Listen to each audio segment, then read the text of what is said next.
What's up, everybody? What's up? Welcome to Planet Xbox Podcast, episode 10. And I am your host, the Best Spot, Kid Smooth. I hope you guys are having a wonderful, healthy, safety day. We got an amazing show for you guys today. So we look forward to seeing you guys all in the chat. We got Chris Rice in the building. I know he's hype.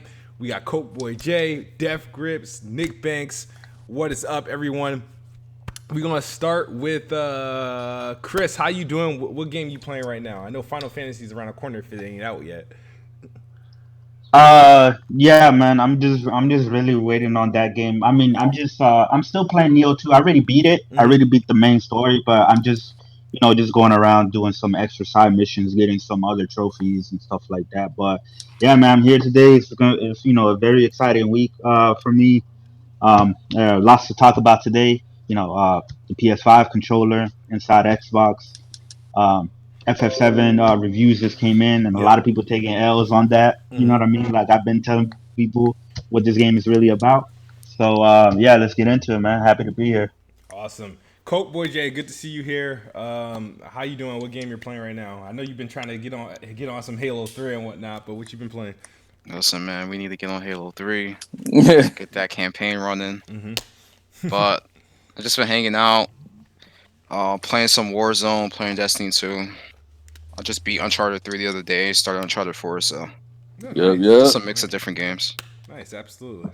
And, man, Def Grips, who's always playing games in the middle of the podcast. What are you currently playing? My bad. What I'm currently playing, I'm going through the backlog, bro. You know what I'm saying? Like, since ain't really so I'm just going through the backlog. Cleaning up some dailies on the Division. Fucking, what is that joint? The Outer Worlds. I'm playing through that. Shit, I'm playing through a couple jumps, just trying to clear it up. Like, that's all, bro. Absolutely. And Nick Banks, man. What's going on, man? Like, I'm playing Gears 5 Gridiron, a little bit of multiplayer. Jump back in some Shadow Warrior 2, trying to finish that up. And yeah, let's talk some games and PS5 news. Yeah, we got a couple things to cover today. I've been doing obviously Gears, Gridiron. I've been doing Bleeding Edge. I've been doing what else game I jumped on? I tried Surviving Mars, and I got like a quick 1,000 points with that. Is it quick? Nah. I just kind of cheated to get all the achievements. But Damn. But yeah, so no. As far as games that I put like time. I finally finished. No, it wasn't Ori. I finally finished a Plague Tale. I did that on like Monday or Tuesday. No, it wasn't Monday. It was Sunday. Oh, yeah, I need to finish that. I beat a Plague Tale Sunday morning, and the thing is, I was on like the last 3 chapters. I was like, you know what? Let me stop fronting. Let me just sit down. And knock it out. Game. Yeah, and I was surprisingly shocked at how somewhat challenging the last boss was for that game. I was like, I was not expecting this. You know, it's just a pattern. It's a pattern, but it was a pattern. I'm with you. I kept falling. Like I was trapping myself, and I'm like, yo, what is going? And it's like, yo, up until the third phase, like I know the pattern, but I would figure it out, and then I would forget a direction I already went, and I would screw myself with the the white rats and shit like that. So. But nah, man, it's good. Shouts to Asobo, amazing studio, amazing title. Hopefully they do more. Hopefully, Team Xbox pick that studio up and do some things with them. But yeah, we're gonna talk about we had Inside Xbox this week. It made a return day. Announced it on Tuesday. It aired on Wednesday. So. They talked about Gear Tactics. We just found out Gear Tactics is gold, and it's going to be revealing. It's going to be releasing on April 28th for Steam and Xbox Game Pass for PC. They did confirm once again that the game would be available on the Xbox later this year. The console Xbox will be available on Xbox later this year.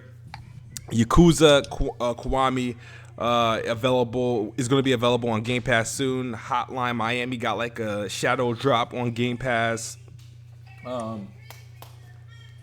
There was what else that was big? They did a deep dive into Grounded. Just want to know you guys' thoughts. I know Nick Banks, you had a lot of stuff to say about it, but what was y'all thoughts on the show? I know you guys started to jump into the conversation yesterday, and I wanted to end it because I was like, dude, we got a whole podcast to do tomorrow.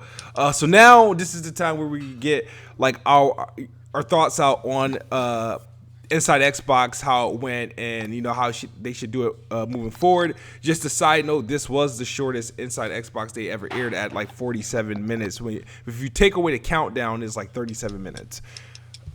Right. Well, I mean, I would just get it all out there, man. Like, I didn't expect nothing from the Series X or nothing new because they already told us before it happened, that it wasn't going to be anything new announced, right?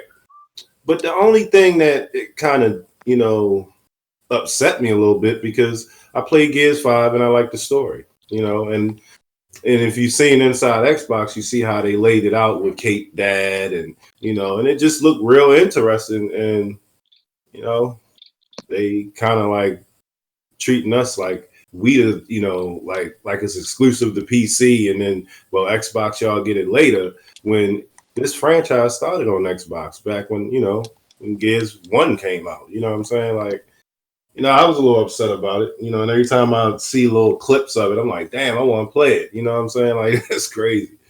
Like, I just think if y'all like the story, I'm pretty sure y'all want to see what's going on with her, with her dad and all that. Yeah. So I feel you on that though. Like I agree. Like that's the only thing that they should have dropped on the Xbox first, or dropped on the Xbox and PC at the same time. But I don't know. It's kind of weird. Like, is the game going to be on Xbox One or is it going to be on Series X exclusively and PC? It's going to be on everything. It's probably going to be on everything. That's the Okay. Xbox way. But I think what they want to do is to help bolster the Series X launch lineup is to have it come out around the time the Series X come out, because you'll have a strategy game in Gears Tactics. You'll have Forza possibly there, and then obviously your banger Halo. Halo. So, yeah. Halo, Gears, and Forza. Halo, Gears, and Forza. Y'all might if that happens this fall, I will remix the song, bro. I will remix the song. I saw the show yesterday with you guys. I mean, I didn't see I guess it was like the first 15 minutes when they were talking about the Series X, but from everything I gathered, there was really no new information. It was just pretty much reiterating what they already said. I didn't really see the Grounded trailer, but I'm not even really interested in that game. If y'all interested, cool for y'all. But to me, that's not my type of game. I'm not into like Minecraft or Ark Survivor or any type of Survivor type of games. Like I was saying yesterday, man, if they're gonna have a show like this, it needs to be condensed smaller, because if for it to be going as long as it did for 40 minutes and there wasn't really nothing like interesting like that much except for like Gears Tactics, at least for me, like it was pretty boring, and they needed to make it shorter. And I'm not one of those expecting like any type of like huge announcement like an E3 type of announcement or anything like that. But like what I was saying yesterday, right, we already had a couple of state of plays that for the most part were kind of underwhelming or kind of like lackluster, but at least on a lot of those state of plays at the very end they showed a huge game. Like they showed Final Fantasy VII Remake in one of them, then they showed The Last of Us 2 in another one, and then the one that was in January they showed Resident Evil 3 for the first time. You know what I mean? So they could have probably showed something like another like some more footage of Cyberpunk or something like that. But like I know it's Inside Xbox, you're not supposed to expect that much. But if it's gonna be like this, where they're gonna be showing a whole bunch of just like smaller games, it should have just been a montage, and it should have been cut down shorter, in my opinion. Yeah, but that's what Nintendo and Sony does. Xbox has their own spin on things, and I'm not gonna sit there and say like, here, Inside Xbox has had shows where a big title was shown. It wasn't revealed there, but it was updated gameplay has been shown. Like we seen Gears 5 and Outer Worlds. Updates. And all that stuff, all at inside Xbox, but when you're I seeing it, it's not like a big deal because obviously it was already revealed. You're just seeing like another update, another extended gameplay, stuff like that. So I mean, they all do the same thing. It's just like Xbox has a lot of characters. Like Nintendo and PlayStation, they don't have characters in terms of like people they'll throw on stream to talk. And even though Xbox characters are like goofy, like the people, the personalities that are there. Nintendo does. Well, I mean, what they used to. I mean, we're like, oh, okay. What they used to have, like Iwata, and like Reggie Fils-Aimé and stuff like that. You know what I mean? Now they got that one They dude, still kind of do. They still kind of Bowden and do. everything. But here's the thing, like, yeah, I'm not expecting like nothing huge from the show, but even from what they show, even though we're not expecting much, it's still a boring show. It's still a boring show. Like it was still a boring show. Like I can keep it real with the whole like the Mark Cerny reveal, right? Even though like the information right from the PS5 spec dive reveal was great, right? We got a lot of information from it, but the presentation and like the show and the rollout was boring. Like I can admit that. I can be like, yo, that was boring, that was trash or whatever. And I mean, I don't understand why like you smooth. Why can't you just be like, yeah, I'm not expecting much, but it was still a boring show. Yeah, it was pretty underwhelming with a lot of the stuff that they did say.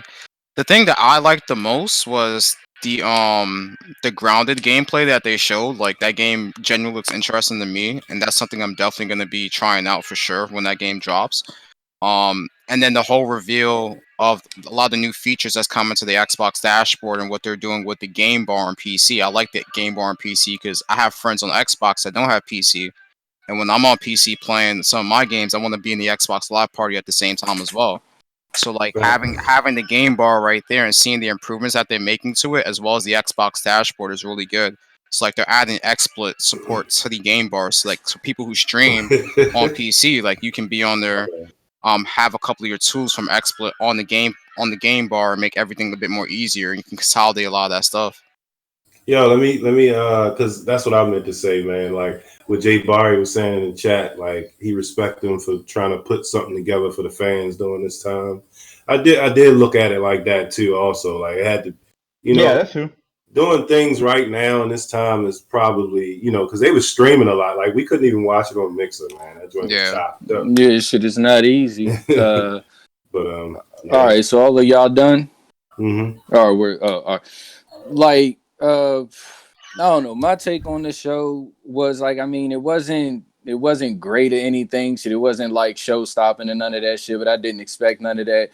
What I expect from them is what they delivered. Like they delivered deep dives with some of the devs. They got some of the devs talking. They cleared up some of the talking points that have been floating around about the sound chip and all of that shit. Like they wanted to clear that up. So that's when they were talking about the Series X. They just wanted to make sure that they got that whole sound bullshit out the way. Like that their shit is solid. So that's why they had that there. Like and for the external drive too, they clarified that as well. That was good.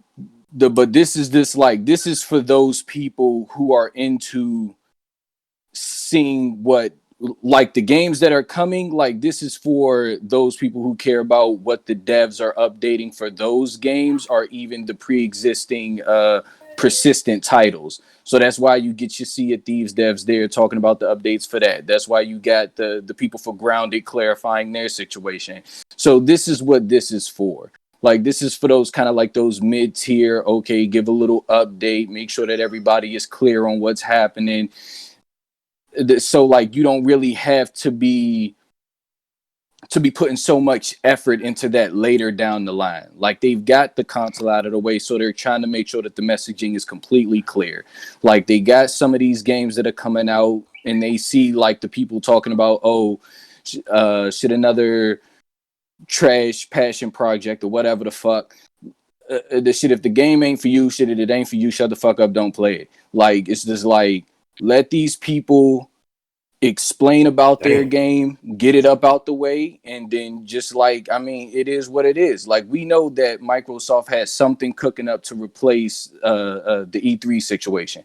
So I wasn't expecting nothing to pop off like that here. The thing shit about Sony and like Nintendo is that Theirs are just short bursts, like you got a reel of trailers and shit, and then like for the most part they try to end it off with a banger so people will sit there through the whole thing, because they know shit, if they hit it off with the banger from the jump, most of the people not really gonna be sticking around for that shit after they get what they want. So they gotta put something at the back end to make sure that people stay. Like they got the attention grabber there.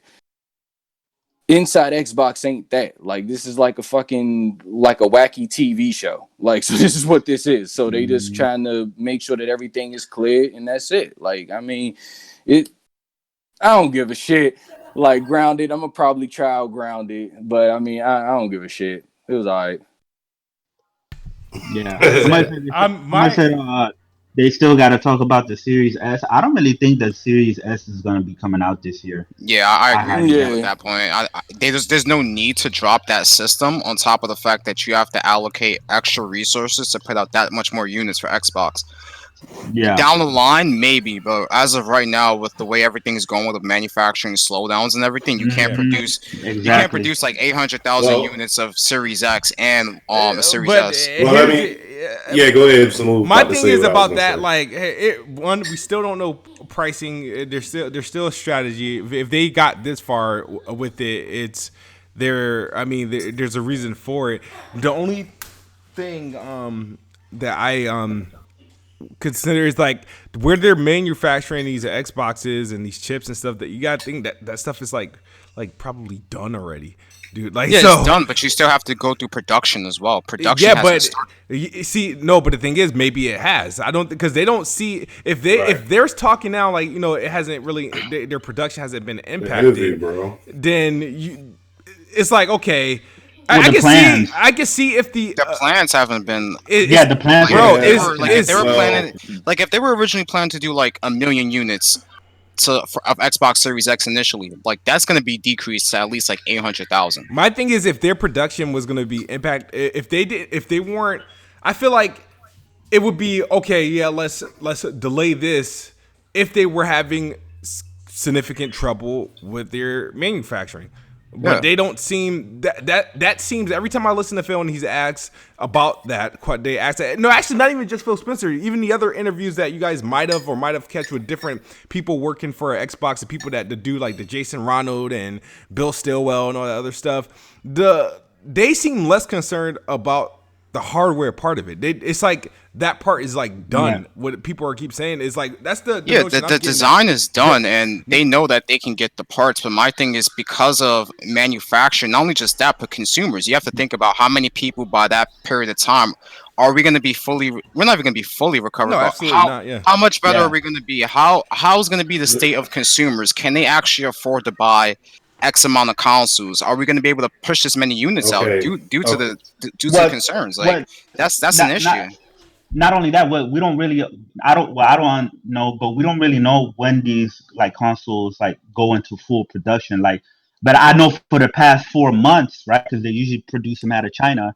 They haven't been producing it. I can guarantee you, for the past 4 months, there hasn't been PS5 or Xbox Series X being produced at any of the. They're just China's now starting to recover and starting to get back to work or whatever. So they're probably planning like maybe full production starting probably maybe May or June to get ready for the holidays. You know what I mean? So that's what I'm I saying. don't Like, know if y'all was paying attention to the interview, bro, but when the guy that designed it was talking about it, he said he's so used to playing on a console with the suspend and resume that he can't even go back to the old one. Yeah, These that's the guy with the beard. Yeah, I know exactly what you're talking about. Yeah. Like, so how many of these? Like, this I mean, console, when they went to the lab, there was at least like 6 of them like present. Right. Like, not saying they're going to be selling those, selling those to us. Yeah, they was talking about that, right? production. Yeah, mass production. But my thing is, like, when they was talking about it, they said when they was building the Xbox One X and the S, they already had in mind. They was like that was like how do you say it? Like the beta for the Series X, if you understand, like Yeah.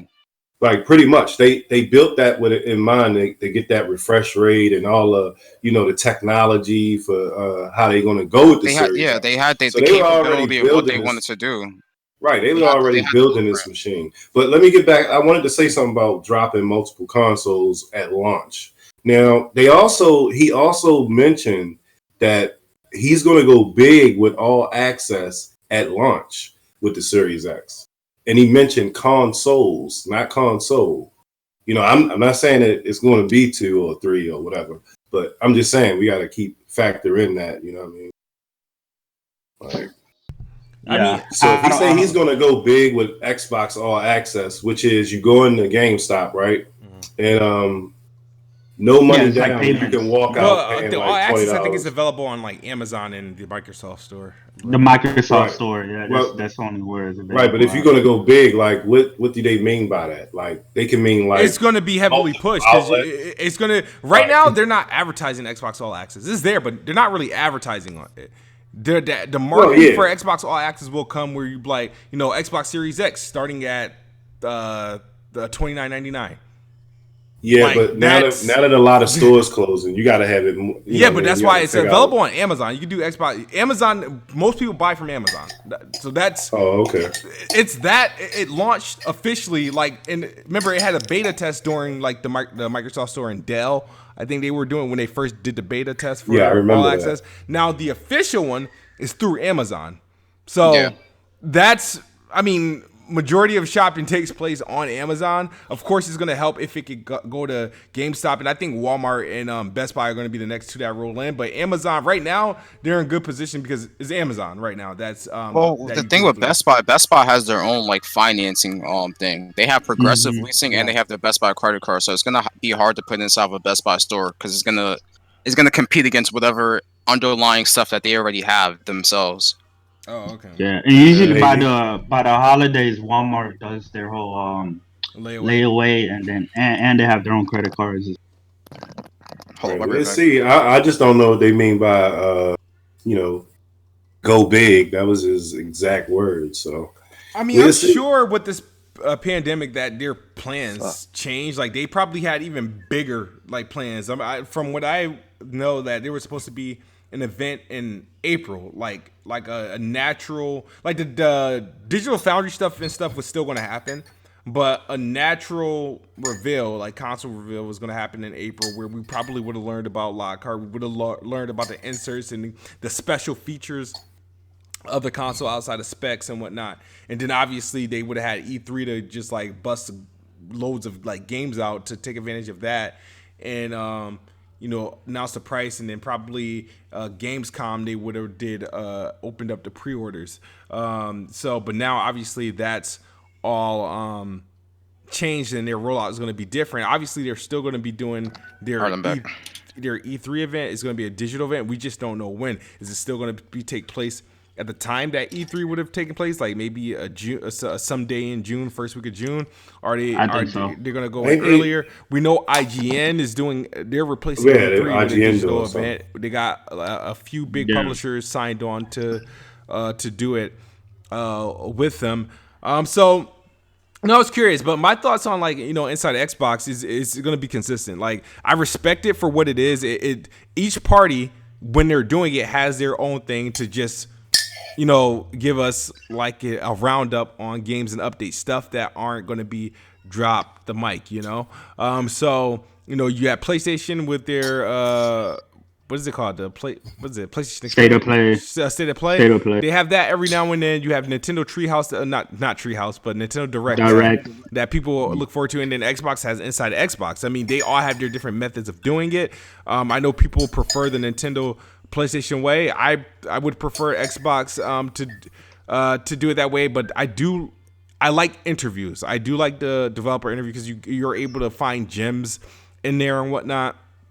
So I don't mind it. I'm glad this one was shorter. I think when they were first started to do it, they were doing 2 hours, and it was just a lot of fluff and a lot of cringy bullshit. And they limited that. And I wish it wasn't done. I wish if they weren't in the pandemic, I think the show could have even been better if it was done naturally, the way that in the studio and stuff, but kept that same pace and whatnot, because I think it would have came off more crisper. It would have obviously a more professional look. I think moving forward with Inside Xbox, what they should do is do everything pre-recorded. Have people send in the gameplay. Have the with pre-recorded developer talk, giving a quick synopsis of the game, so that we're getting the highest quality video, and we don't have to worry about people in their private homes and stuff like that. I think for now, during this time, they don't need to have a presence. Even though I enjoy, because even like I like the new guy that they had there, the new black dude. There's even better way they can do that, and I'm sure that would improve. But I don't think they're going to do E3 or their E3 replacement. I don't think it can be done in that light. I feel like everything has to be pre-recorded. You know what I mean? It'll probably be higher production, honestly. Yeah. They'll find a way to get it done. Yeah. Like I said, this was a much more smaller event. Yeah. That didn't really need that much production, because you can Yeah. just have a couple people with their webcams, Yep. talk about a lot of different things. That's it. Yeah. But for that E3 event, it's definitely gonna be higher production, much more effort put into it. Mm-hmm. So I think it's gonna be pretty good. A lot of other companies are gonna do the same thing as well, because they do have to show off their new titles that they have coming out this year and a lot of new services. So a lot of companies are gonna do their own thing, and I think some companies might just shift to that entirely, because like us sitting right here on Discord just chilling watching this is actually pretty cool. It's not that bad, honestly. Yeah. I'm looking forward to see. I want to see these publishers come out.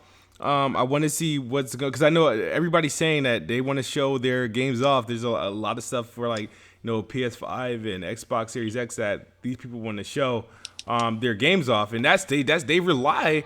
It's funny. A lot of people rely off the hype of Sony and Microsoft to show off their games. You know what I mean?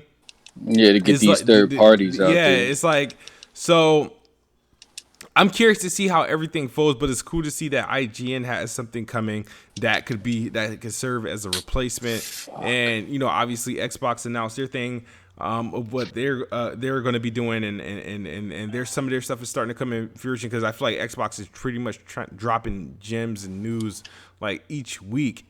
Last week, obviously, you had the Minecraft blowout, the Gears Tactics blowout. Today we get yesterday we got Grounded, which a lot of people make fun of. Honey, I Shrunk the Kids game. It's so kiddie and all this other stuff. But every time I see the game, it's like, I was like, okay, I understand it, but it's a game that hasn't been done before.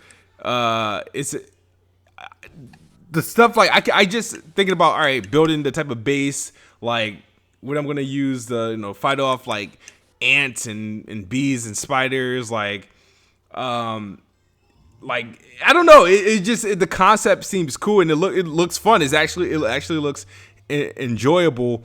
And I enjoyed the developer interview and the questions they asked. I know it's not like a highly favorable game, but it's Obsidian. Trust them. They'll make. It's not going to be obviously a game for everyone. It's going to fall into that State of Decay category, the Sea of Thieves category. I think. Even though it's not, and on July 28th, it comes to game preview and Game Pass. At that point, you shouldn't really be able to review it. It's a game, and it's a game being developed in progress. But I think when it does finally release, I think the reception will be, better received than Sea of Thieves first was and State of Decay first was, because I think Obsidian has something on their hands with it. And that's the type of game, like those little hidden gems that might have like a long life because of all the stuff that you would be able to do with that game. And it does. They did announce that the game will have a single player, like a story that they're currently developing, which is cool. That I don't like sandbox games where it's just like, all right, figure it out, and there's like no like objective. You just kind of doing shit. Those are the games that's harder for me to get into. But because that you're giving me a story, you're giving me like an end game, at least on one part of the game, I could rock with that. But yeah, Grounded comes out, Xbox game preview, Xbox Game Pass, July 28th. What about that puzzle platformer, bro? The one by Hello Games. Yeah, the one by Hello Yes, Game. I forgot the That name look of it. cool. You know that's the Xbox exclusive, right? Oh, it is. Yeah. No. Oh, Surprisingly, really? yeah. It's an Xbox exclusive. I give it a try. Hopefully it's coming to Game Pass. But yeah, it looks cool. Not something I would write home about. But I mean, Hello Games, they stormed onto the scene with like No Man's Sky. That kind of had like a shitty reception, and then they turned it around with the huge update and the multi-platform release, and Yes, they let's kind go. of got better receptive to that. And then now they have their passion project, the term that everybody hates. Everybody hates passion projects now. Yeah, But, everybody hates passion now. Shit, it's like Well, their damn. first passion project was on the 360, right? I don't know what I actually don't know how many games Hello Games made. The only game I know from them is No Man's Sky. Yeah, shit, I wasn't paying attention too much to the No Man's Sky jump, so I don't know. Oh, it Wasn't was it Brave? bad, dude. It was bad. The perception around it when it first came Yeah, out. absolutely. No, shit, I'm hip to that. No, it but wasn't what Brave. were the It was, games prior to? Oh, I have Oh, no I don't idea, know. bro. Yeah, you have to Google that. They made. I forgot. I think it was some type of. It was like another indie game that they Yeah, had it made. was I right. forgot what I it was. forgot. It was a well-known indie game, and then they came out with No Man's Sky. I forget Okay, though. all right. Oh, and another thing that I'm a little impressed with that Phil taking this bold move by releasing Game Pass this month in in Japan. right? Mhm. Yeah, wonder how that's gonna yeah, shit in Korea too. Shit, Yeah, I that's a think. big move right there, man. You know what I mean? Not shit. Shuhei shouted him out. He was like, "Yeah, bruh. It was Yeah." So I mean, hey, Joe Danger. Joe it Danger. is what it is. Jail danger. Oh yeah, Joe Yeah, Danger. Yeah. Joe Danger. That's the game they Oh, made. Joe Danger. Yeah, they made two of them, I think. The fuck is that? Yeah, one of those Like, no. Xbox Live arcade games. Yeah, See, it was like people- one of those stunt games. Like it was Yeah, like a people stunt game. You do a bunch used of to stuff. knock Xbox that. Live arcade, but a lot of those No, I developers, never. not I you, never knocked not it, you. but I just Not never you. heard of that title. So that's but why a I'm lot of like, those games were passion projects, Mhm. and a Yeah, lot of those people went over because before the generation kicked off, what Sony did with their development kits is they had this thing where they was loaning them out. What Mhm. happened was they basically said, gave them to developers and was like, well, y'all can just pay us later. You feel me? That's why they had all of those indies on the front line in the beginning of the generation. Like that was vital, bro. Like you got to take care of them first. Yeah, when you support the grassroots movement, I mean, you gonna have like a really good reception across the board with a lot of publications and shit like that because they see you like actually care about the potential. And so, and I mean, the shit, when we read in a lot of these publications, like they'll come out and they'll say like, yeah, like some of their best experiences were from indie titles, like where they touched on subject matter that like these big main kind of like titles really don't get close to exploring, or they don't explore it in the depth that they do with indie titles because they have that freedom to kind of like the touch on them subjects like that. So I mean, like it's really good. Like one of the games I enjoyed playing was What Remains of Edith Finch. I'm still pissed because the final achievement still won't unlock for me. Like I beat the game 3 times and I still can't get that final achievement. Damn. Yeah, the final achievement is beat the game. Yeah, so man. Hey, yo, go ahead, bro. That's a bug. Yeah, so that's a bug for real. Putting that green magic over I remember there. God of War 2 did that for me on PS3 when I beat the Sisters of Fate, but they didn't give me the trophy for it. Yeah. Oh no. I was low key upset. Shit, I would be too. Like, not shit. I hate when games do that though. So when a motherfucking achievement or like a trophy don't go, like I'll be ready to spaz, bro. Oh no, go ahead. No, also earlier this week, they had like 6 videos of just indie rails from the ID Xbox team. A lot of I ain't gonna lie, dude. A lot of those games had me like, oh, I could play through quite a few of these things. Like there was some interesting content there, and I mean I don't know how far away some of these games are, but I don't know if you guys got to check it. Hold up. Shout out to Optimus Code with the $25 super chat. He says, "Sup, kid? Keep representing fam and stay safe during this foolishness." Shout out to Optimus Code. Thanks for super chat. You didn't have to send a super chat. You could have just had that in a comment. Yeah, but no, I appreciate it. Optimus, if you guys, he's a good dude. Follow him on Twitter. He's has obviously experience with development software side. He knows a lot about the consoles and PC and game development. So there's a lot of people that go to him and ask him about things. Yeah, I think I follow him. And he's the one that been saying, "Don't measure the T flops." Yeah, even though I disagree, and I'll continue to disagree with that. You disagree with somebody who knows what they're talking about. I'm not saying that no more, but I feel like Optimus Prime. I just called him Optimus Prime. Not that $25 Prime though. That Optimus Code be going out of his way to make these ponies feel good, bro. That's why I be on the disagreeing. He's not wrong though, Smooth. No, I know he ain't wrong. I would never say he's wrong, but I'm just saying I feel like he'd be going out of his way to make these PlayStation guys feel good. Like I was like, let me continue to stop my foot in the ass, 3 people.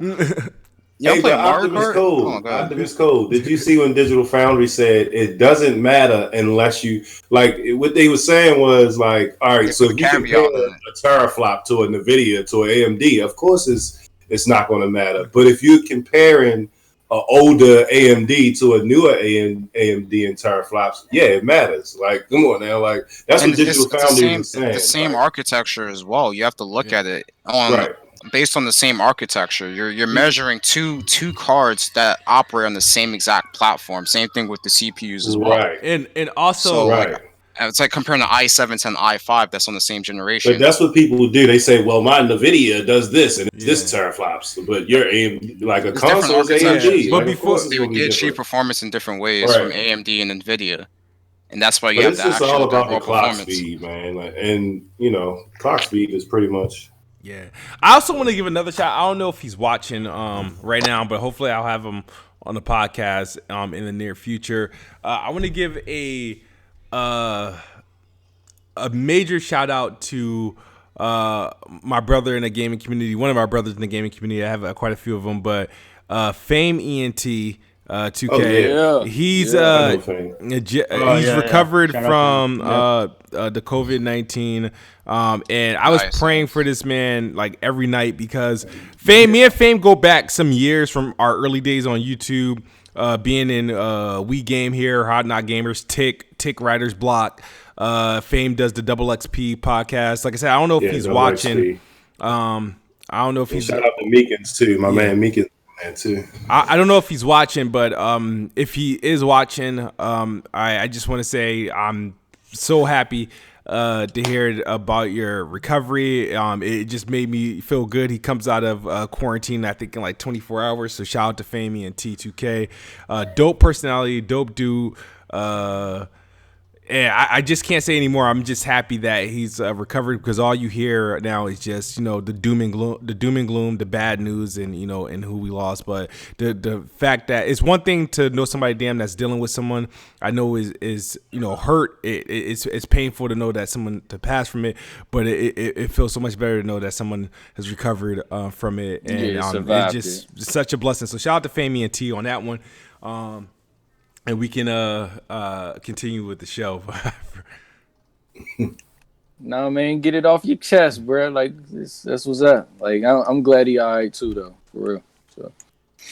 So the next thing that kind of rocked the Twitter is the surprising but unsurprising delay of The Last of Us Part 2. This one. No, not the damn to your game. Like no. My bad. So the Last of Us, okay, so originally it's supposed to come out I think February 21st, 2020. And then they delayed it to May 29th or May 28th? May 29th. May 29th, right? And then earlier this week they said they delaying it indefinitely, obviously due to COVID-19. And so I think it was last Thursday when was that last? news But it was broke. after PX. Yeah. So last. Right, so Yeah, it the was right. It yeah, was the day after the because day I after. remember press started talking about it, so it Yeah. was that day. So the game was it's delayed indefinitely. Obviously, they're doing I think refunds as well. So it just I know there's a lot of Yeah, theories. you botting smooth. Am I botting? Yeah, you botting a little bit, bro. All right. Yeah, probably to you, man. 'Cause you sounded I straight to sound me. all right. I just want to make sure if all anybody right. can confirm, everybody in the panel, everybody in the chat can confirm, am I botting or not? Outside of being the X bot. Nah, you cool over here. All right, you good? All right. right, maybe it's just me. Nah, you sound good. I just heard you on the live. Cool. Yeah, so the game is, delayed indefinitely, obviously due to the whole like pandemic and stuff like that. But the thing is there's a lot of talk going around like, hey, are they fixing the game? Is it due to bugs? Is it or just really due to production? What about releasing it digital? And Chris, I have to go to you for this one because this was outside of Final Fantasy. This was one of the 3 biggest games on the PlayStation side to release this year. You have Final Fantasy, Last of Us, and Ghost of Tsushima. I think are the big 3 for the year. So, what is your take on this? Like on this delay? What? Like, is it? Because there's no new date in mind that we have, and some people are blaming it on. Some people are like, well, because they want to sell more physical copies. I mean, isn't digital copy still a big pusher? Do you think they should release a digital? Like, what's your take? I'll shut up and just let you like kind of tackle this right quick. I think it's exactly what they say it is. I give them the benefit. I know everybody likes to come out with these theories and stuff like that, but I do believe because I do think it is. The whole thing was like they want to have all the physical copies out there and the digital copies at the same time. Yes, they could go do the digital release first, and then as more physical copies come in, then people will pick up the physical. But I don't think they want to do that. I think they want everybody to enjoy the game and everybody to have the option of what they want because yes, digital is getting bigger and bigger. More people are buying games digitally. I'm buying games digitally, but you still have a lot of people who still wants physical copy, who don't want digital, especially for a game like this. People take value in materialistic things and having that physical version with them, especially from a game that they love. Take me for instance, I got a digital copy of FF7, but I'm also getting a physical copy. You know what I mean? So Jason Schreier said that he heard that the game was set to launch on that day, but it's due to what they're saying, the whole production and everything like that. They could go digital, but I don't. I think they want the game out there in any way as possible. You know what I mean? And it's fair, to give because if not, then you're forcing people who don't want to get the digital version, go digital. If they really want to play it that day, if they really want to play it on launch day, or if not, then they gotta wait and then possibly be spoiled. You know what I mean? Like I'm going through that situation right now because situation with like Square Enix, right? They were saying, hey, you might not get your physical copy of FF7 on launch day. So what we're gonna do instead is we're just gonna ship them out early. You know what I mean? That way people can have it, near launch day or whatever. So, and then what happened with that was a lot of people started getting the copy early, especially in Europe and Australia, and there's spoilers everywhere. Luckily, I've been avoiding them, but there's spoilers. People already seen the ending. They already got the ending up on YouTube. Like it's crazy right now. So I think they want to avoid something like that. As far as the thing getting delayed, I mean, it didn't surprise me, and honestly, I don't really feel no type of way because um, I'm anticipating The Last of Us, but it's not my most anticipated game of the year. My most anticipated game of the year is coming out Friday, and that's coming out on time. So to me, I'm like, yeah, that sucks for everybody who's highly anticipating. I'm anticipating the game, but right now, you know what I mean, and it was supposed to come out next month. I'm you know what I mean. I'm good for right now. You know what I mean. So I mean, we'll see how it turns out. Hopefully they don't delay it too long. They say indefinitely, but they're probably it's probably not going to be that long. I don't think they're going to push it all the way back to the PS5 launch. I think they really want to get it out there. So that's what I think about it. They can possibly do a summer launch. Yeah, if I you think summer will be, but actually no, it wouldn't be because Ghost of Tsushima comes out in the summertime as well. You don't want to stagger those releases. You want them to thrive. It's tricky. It's very tricky because in the holiday time, there's a lot of games drop in holiday as well. So like obviously like you have your 2Ks, your Call of Duties and stuff like that. That's so pretty high as well. I don't know. It's a bit of a tricky situation. I agree with you with the whole digital only release. That will harm their sales as well because they get a lot of physical copies sold of those kind of games as well. Like those Sony exclusives, like people line up for that shit day one to get the physical copies, whether it's like the digital deluxe edition, not digital deluxe, the actual deluxe edition physical copy of the game. Um, Plus not everybody has the download speed to download the full game as well. So yeah. So Yeah. if I agree. I agree with it. I agree with what Chris said. 2 questions for you, Uh, Chris. oh.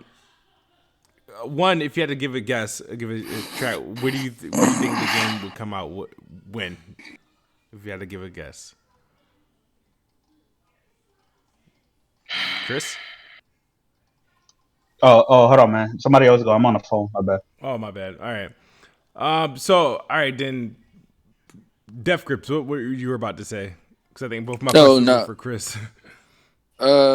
Not like the clarification for the Final Fantasy, the thing why they sent it out to those other regions like those like Australia and everything was just because of like distribution issues that would occur. So like they wanted to send those out super early so they didn't have to deal with that traffic. They knew that everybody was gonna land at a proper time in like close proximity, but dealing with those distribution people out there and how things are happening right now, it'd be hard to ship things out to those regions in time of release. So that's why they did that.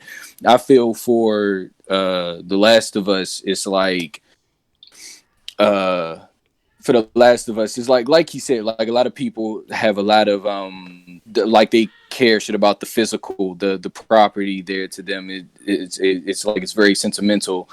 And another thing for all those people who did buy digital, let's say that those people were counted and they did actually want to do an all digital release. So how would Sony count those who had physical releases? And like with that drip into double purchasing. So like do they have like a code or a receipt, or would people have to send in the receipt of them buying the game physically to get that digital code? Because they're gonna want those purchases. So she just is like, how would they do that? So I think that's why like they just said, yeah, we just about to refund it. And I feel like, I mean, most likely they could be leaning into them putting it out like on that day and date, like be like all right, this is going to be launching on PS5 and PS4. Like I feel like they could definitely do that because like we don't have any information on like an alternative date. So it's just like, Yeah, just pull a Cyberpunk. Just recently release an enhanced version of the game on PS5. Just have that one copy and you can play it on both PS4 and PS5. facts. And the throttling too, like the person said, Pixel Big G, like the throttling, like right now a lot of shit is super slow. So would Sony be able to handle that traffic if they did do an all digital release? A lot of people are gonna be like that shit's gonna explode. Like The so bandwidth constraints, yeah. like that shit's gonna choke. So I think would have been a good idea, but I think you mentioned something about how would they do that. I feel like, all right, you got the people that, let's say those who pre-ordered, right, of the game, the physical, and you know they got these major collector's editions and all that stuff. How about giving people the advantage to do that online? So you get a digital code that the game is finished. Here, you take your digital code. However, distribution of the box and the little figurine that they'll give you for the collector's edition, that just gets shipped to you when the production's right. I mean, would that be good enough, or like have like a collector's edition, but you get the game would be digital. You get the code, download the code, but all the other stuff, the physical property, you get sent to you when it's available. Yeah, like they could do something like that, but that could be shit. That just adds more stress on them to have to kind of like the balance that to be like, okay, digital is like we about to hold off on this, then we about to send this when this happens. It's just like that. I think they just want to hit the Samsung target. had that issue whenever they all launched at their once. Samsung phones. Like you pre-order the phone, you get a free pair of Galaxy Buds. You have to put the IMEI code of your phone, and there was a lot of discrepancies with that with the launch of their phones with the S10 and the S20. So the logistical aspect of doing something like that has to be planned out thoroughly, and you have to have some sort of like some validation of that as well. Like, because even with the Samsung phone launches, like there was a lot of people who got their S20s and they didn't get their free like $200 code to use at the Samsung store because there was some sort of error with their system or they were trying to handle too many requests at the time because the phone sold well. Oh, nice. Wow. Hey, is Chris back? Oh, no, he's not. All right. So, but anyway, in terms of, so you guys, just for the panel, do you guys believe, like, do you have like a guess on a replacement date, or do you think they would bring it to launch along with the PS5? I mean, the launch, like to put it with the launch of the PS5 is just going to drive up those initial sales. Like those first buyers, it's going to, like the hardcore, like Chris and other folks, like it's just going to give like a heavier incentive to be like, all right, yeah, we like it's a must buy right now. Like they had, like it's not a launch like with fucking Knack. Like they're gonna actually launch with something that like the hardcore are gonna be fiending for. You get what I'm saying? Yeah. Like they're not. It's not gonna be a weak launch. And hopefully, like the thing is, if they do that, and let's say like how Phil said, "Hey yo, not even the postponement of Halo will stop the launch of Series X." Yeah. That would be fucking retarded. Like that'd be dumb. Like I would say hold off on that bitch until you could partner it with a flagship title. Like you still don't release a console without that incentive, like that fire to get people to come yet, because that just gets the bigger number. Like to drop it without, yeah, you may get some sales, but it's not going to hit the way the PS5 going to hit if TLOU 2 drops with it. Like that's just facts. So yeah. Do you think shout out to Xbox Battleground. Optimus code said, I bought 2 collector's editions and still bought digital too. They can release digital first, damn it. In terms of Coke Boy, I just wanted to ask you, same question to you. Do you where do you see Last of Us ultimately falling, like in terms of like its release? Well, my suggestion would be launch it with the system, right? Launch with PS5, have an upgraded version of the game on launch. So you can take that same copy of the game that you got for PS4 originally and be able to play it on PS5. And if you can't get PS5, at least you can still play it on your PS4. Like how Cyberpunk is doing. That's a pretty good way to do it. If not, drop it early fall. Because Ghost of Tsushima is coming out June. You don't want to drop it in the middle of summer. Drop it all early fall so you can still get sales off that game, like September or something. Yeah. What about you, Nick? Yeah, that's what I was gonna say. Like, you don't want to drop it too close to Ghost of Tsushima. You know what I'm saying? I'm back, man. My bad, man. You know. But other than that, man, I think they should launch it with the PS5 just for that reason. You know. No, Chris. What I was asking you was, one, where do you think the game will ultimately land, and two, would you be open to them, like let's say being able to you pre-order, let's say physical copy or a collector's edition. They give you the digital copy when it's available, assuming earlier, and then later on when the stuff is available to deliver, like the physical property and stuff like that, send you that. Your thoughts on that?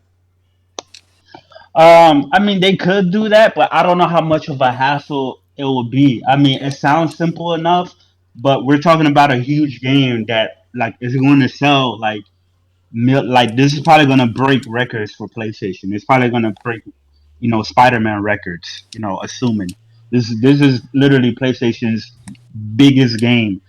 I So don't think it's gonna sell more than Spider-Man, but go ahead. Nah, I think so because the first Last of Us is at 18 million right now, Yeah, and but people have that's been across highly two PS3 platforms. and PS4. that's a Though. tall order. Yeah, right, No, but that's it still doesn't matter. It's still a huge no, it game. matters. no, it do matter because it's bro. only on one platform right No, now. it still does. But even still, right? A lot of. But here's the thing: it sold what 6 million on the PS3 and Right. about 12 million on the PS4. So you know what I mean. People been highly anticipating this game. This is going to be a huge For a game. while, it was a This is, packing game with the PS4. but here's the thing, right? This game is going to be bigger than God of War, right? Mm, Right. I Even though don't I know. prefer the God of War franchise, I prefer Sony Santa Monica over Naughty Dog, but that's just me. But Hmm. this game is going to be bigger than God of War. Spider-Man broke God of War's record by 200,000. There's something This you're shit, overlooking. Very, very I clearly, there's something guarantee you're you, and overlooking. I guarantee you, this is going to be PlayStation's highest selling game at launch. It's going to I'll hip break you to what it Spider-Man's record. is. Hip him. Oh, like I'll hip you to what it is. All right. The thing about Spider-Man and the thing that will overshadow The Last of Us is just that this was already a prior known, like well known like franchise. Like this thing has spanned movies from books and cartoons. Like the thing about The Last of Us is that it's very centralized just around PlayStation and like a lot of the hardcore and like granted they had an influx of Xbox players who came in with the PS4 in the beginning, and so like a lot of those people got The Last of Us because they heard that it was a very great game. But like why Spider-Man sold so well, it was because there were so many people, not just like PlayStation fans, but just like comic book fans and moviegoers and shit like that. Like the Spider-Man's name and trademark holds way more weight than The Last of Us and God of War. So that's why I like it understand that, sold so but much. but here's the thing: it only okay.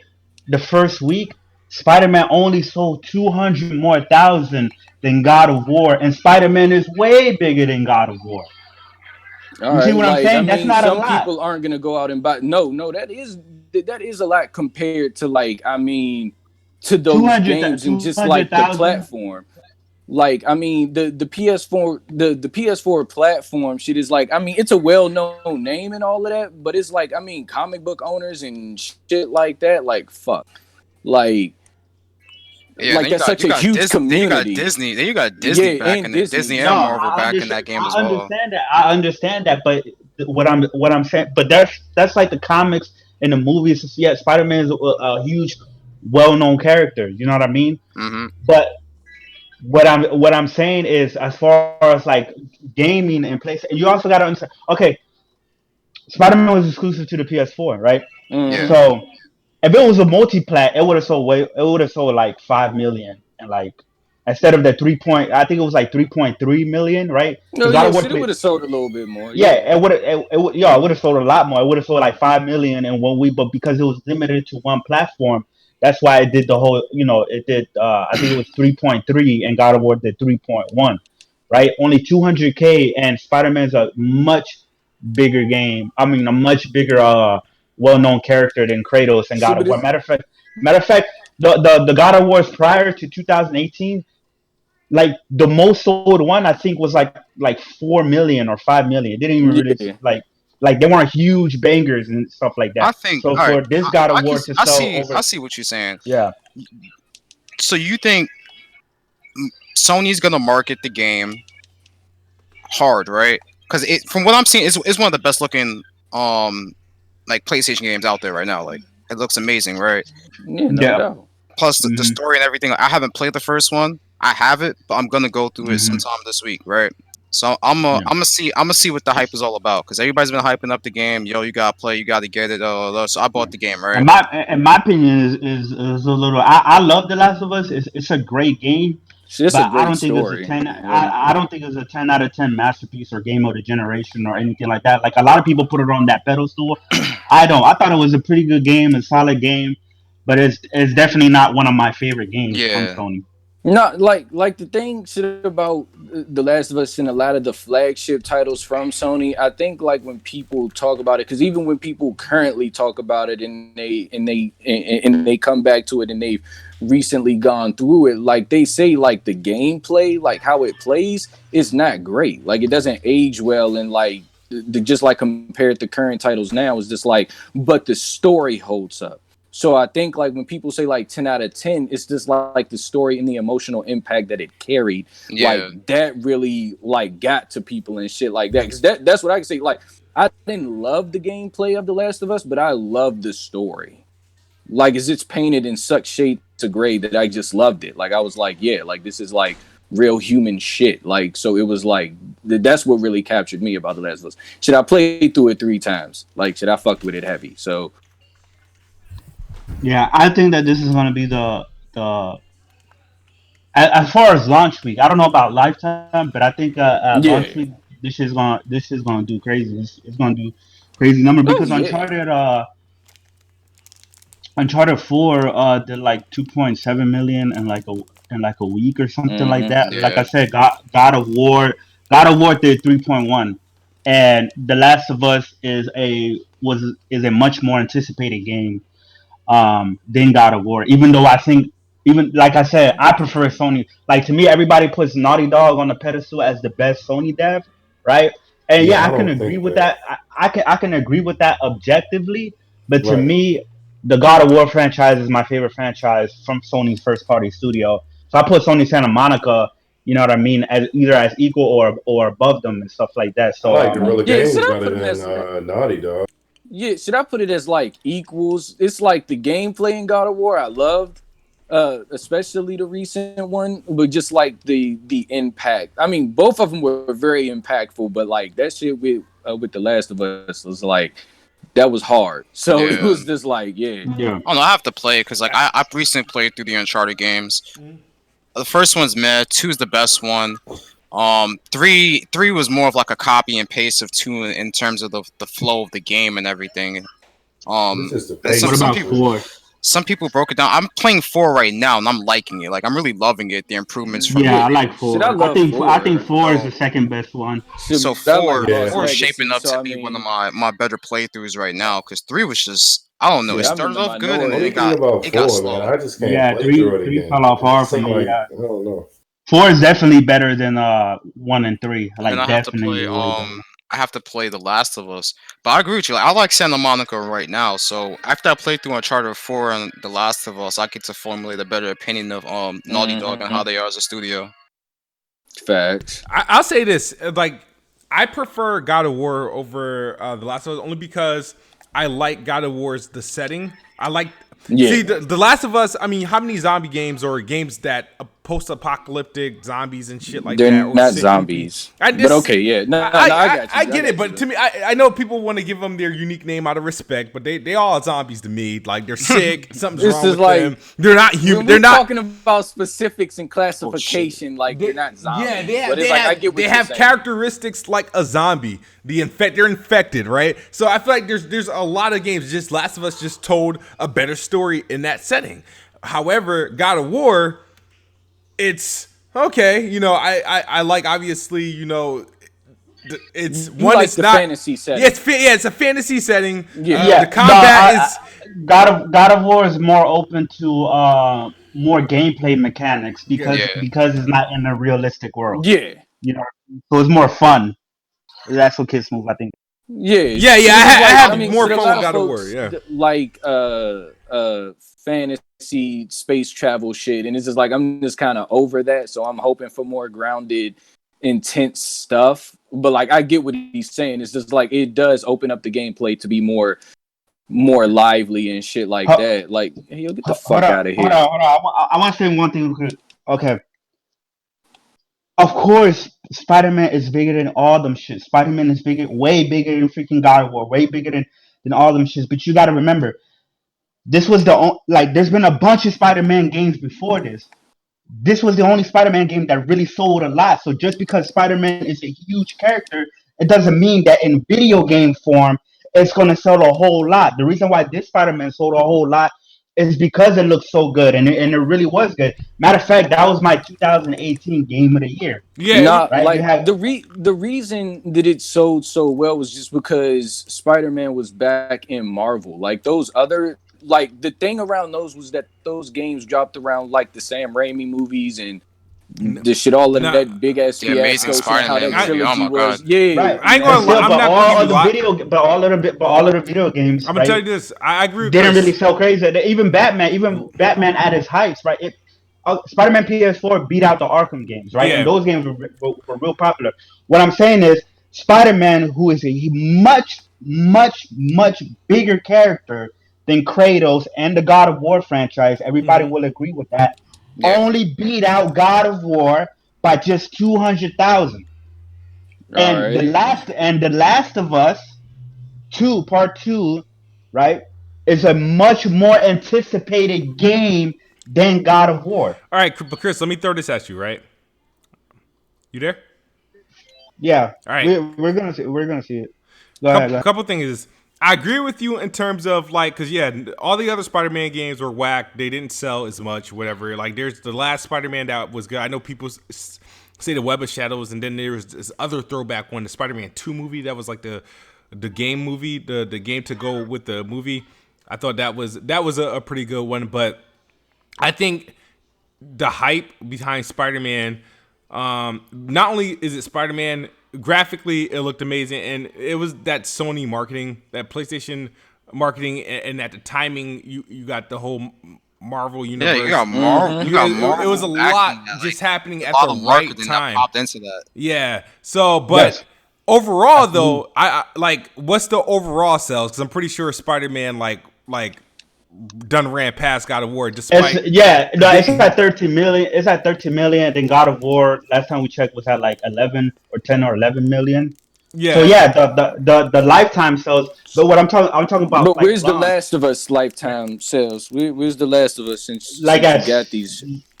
I think it's like either like 18 or 20 million or something like that. Yeah, but that's like double because it was on PS3 and PS4. That's double. But Like yeah, but a so. lot of people still went and bought it. You know what I mean? A lot of people didn't play But Last the of Us point until the is, PS4.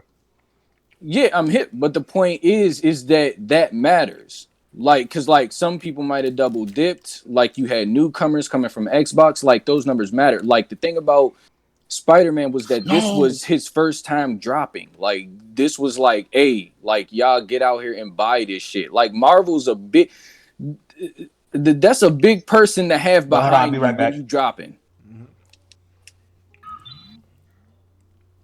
Yeah. So All right, so what else we talking about, Smooth? Like, no. So all right. So but just to recap that one, his thing is, Chris was saying he believes obviously The Last of Us is going to pretty much outsell Spider-Man because it's a bigger it's their biggest franchise. I don't know what's going to happen with The Last of Us. I think it'll have some major debut numbers.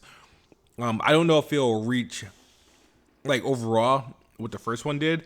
Yeah, especially with this current climate right now, Yeah. it's like the launch window has to be pretty good, and people have to be hyped up for it. Yeah.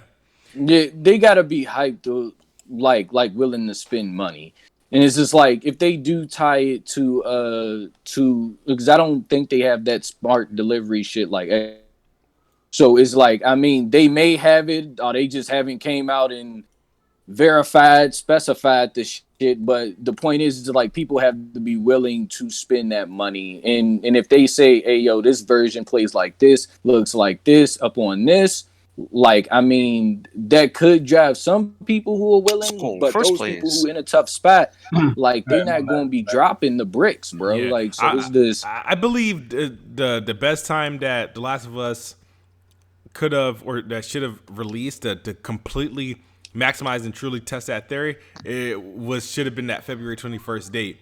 I think that was prime opportunity release time that would have, I think, where it would have been at its height.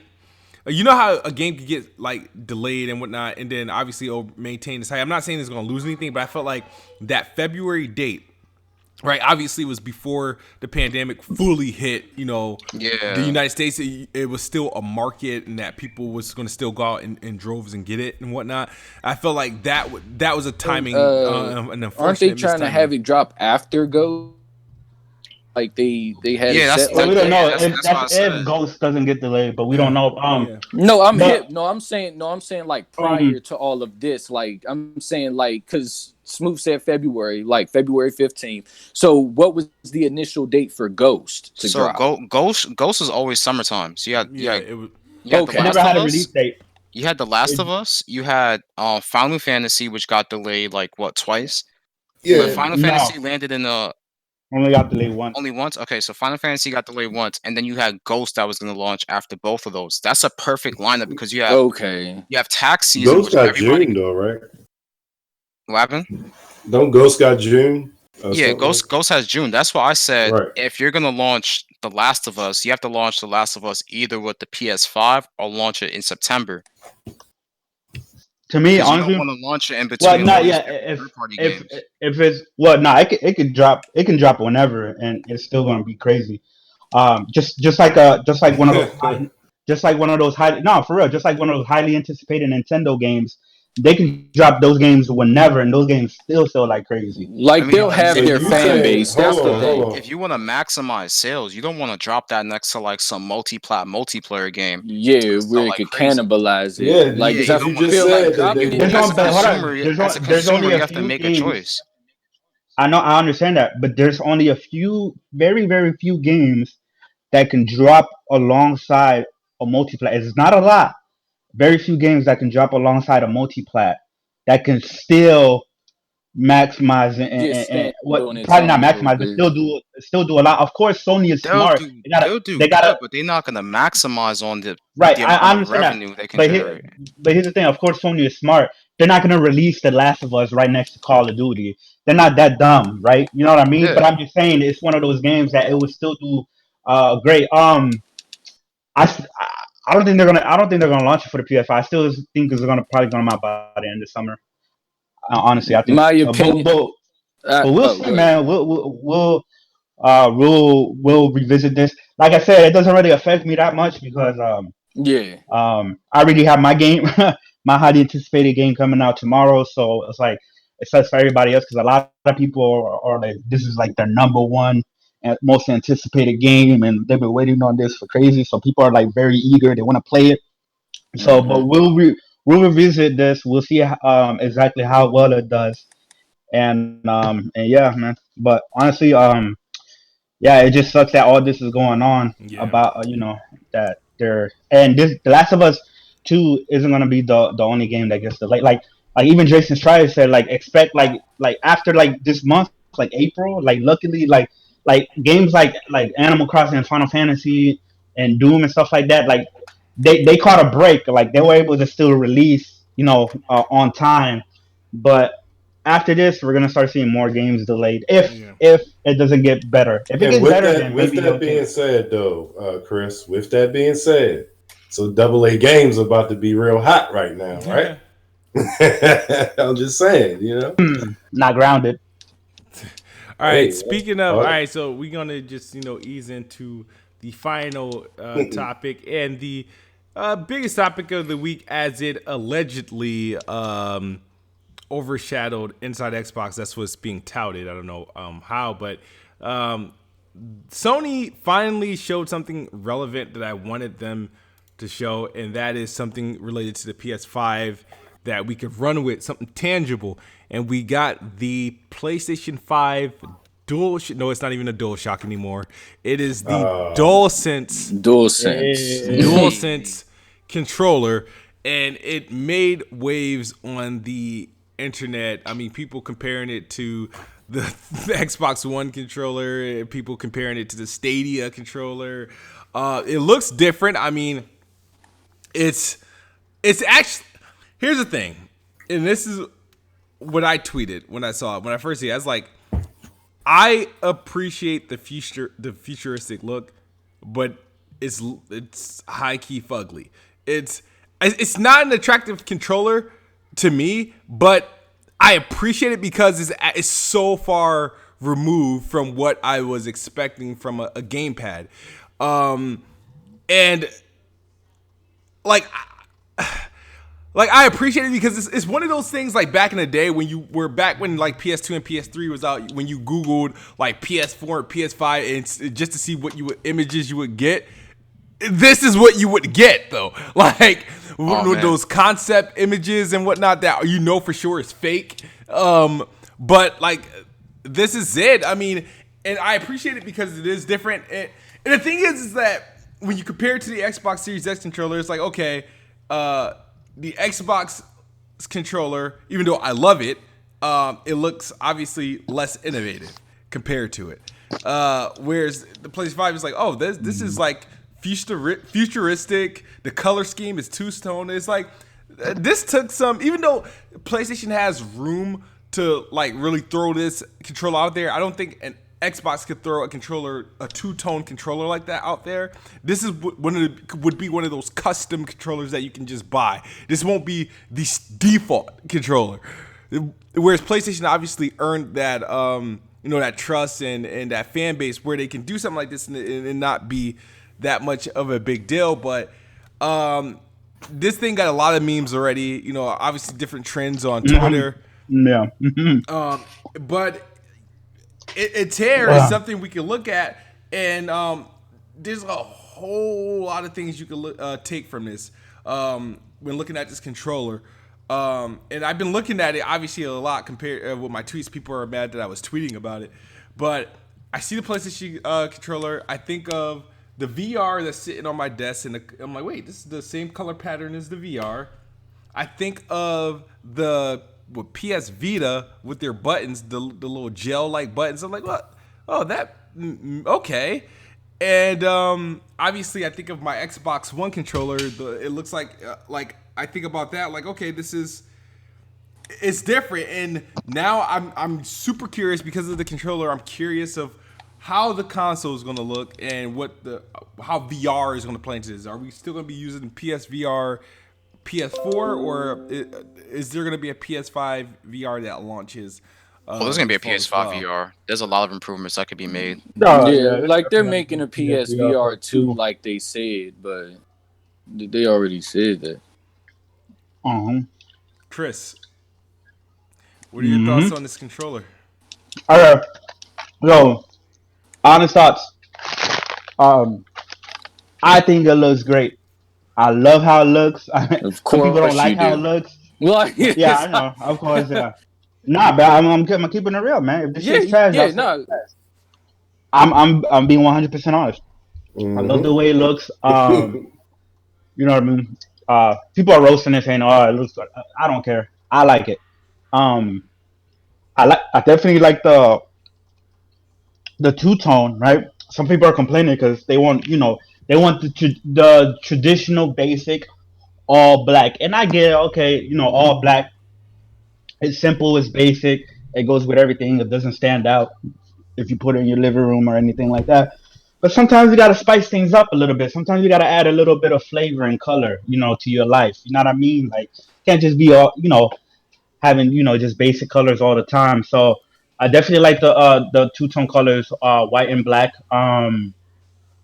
Makes it look different. I was honestly shocked from how different this controller looks because I thought that Sony was gonna go with the traditional DualShock look, but more refined. I think they were just gonna take the PS4, the DualShock 4, you know what I mean, and obviously refine it and stuff like that. So, similar to what the Series X controller is compared to the Xbox One controller. You know what I mean? Where it pretty much almost looked the same, was improvements and stuff like that. This has me excited because the way the controller looks and the color scheme is an indication of how the console is going to look. Because I think the console is going to be white and black, in my opinion. Mm-hmm. I think the console, because it's going to be weird if the console just is like all one color, like all black, but then it has this controller. It's not, you know what I mean? It's not gonna fit right. But I don't know if y'all seen the whole video with Digital Foundry breaking down the controller. Sony Yeah. already explained. They already explained like the advanced features and technologies that it has. Digital Foundry said, "Yo, there's a lot of advanced features in this controller um, that's not found in the Series X controller." You know what I mean? Like the whole like the tension with the triggers and Yeah, some it's of and just the some of, tension part. That's yeah pretty much it. and some of it. I'm glad how they put the light bars on the It's on the side. yeah, on the side of the touchpad. It's just small. It's not just like one big light bar in it. Uh, the phone is gonna have a microphone that you could talk through. You know what I mean? You could talk to people online and stuff like that. I see some people complaining about that, but it's like, why you're complaining? It's just an option for if somebody doesn't have a headset. They even said in that blog So post. the They hold prac. on. They even Go ahead. Go ahead.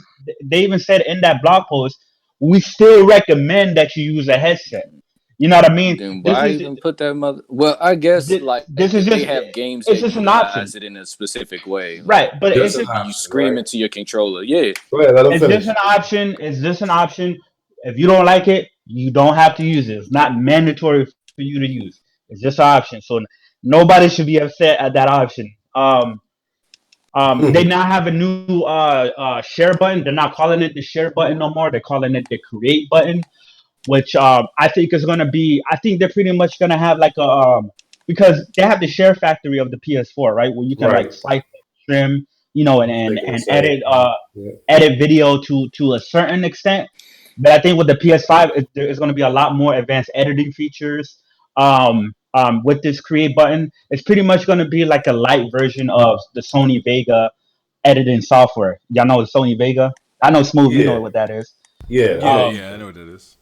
I hope because I have gripes with the DualShock 4. I like the DualShock 4, but it's not. But there's a lot of gripes that I have with it. One of the main gripes is obviously the battery. Battery is horrible on the DualShock 4. That shit lasts like 4 to 5 hours. You know what I mean? I always gotta have another control on rotation charging.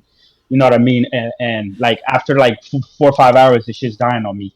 So I really, really want the battery to be as long as the Switch Pro controller, which is like 40 hours. We'll see how that goes because this controller has a lot of technology going into it.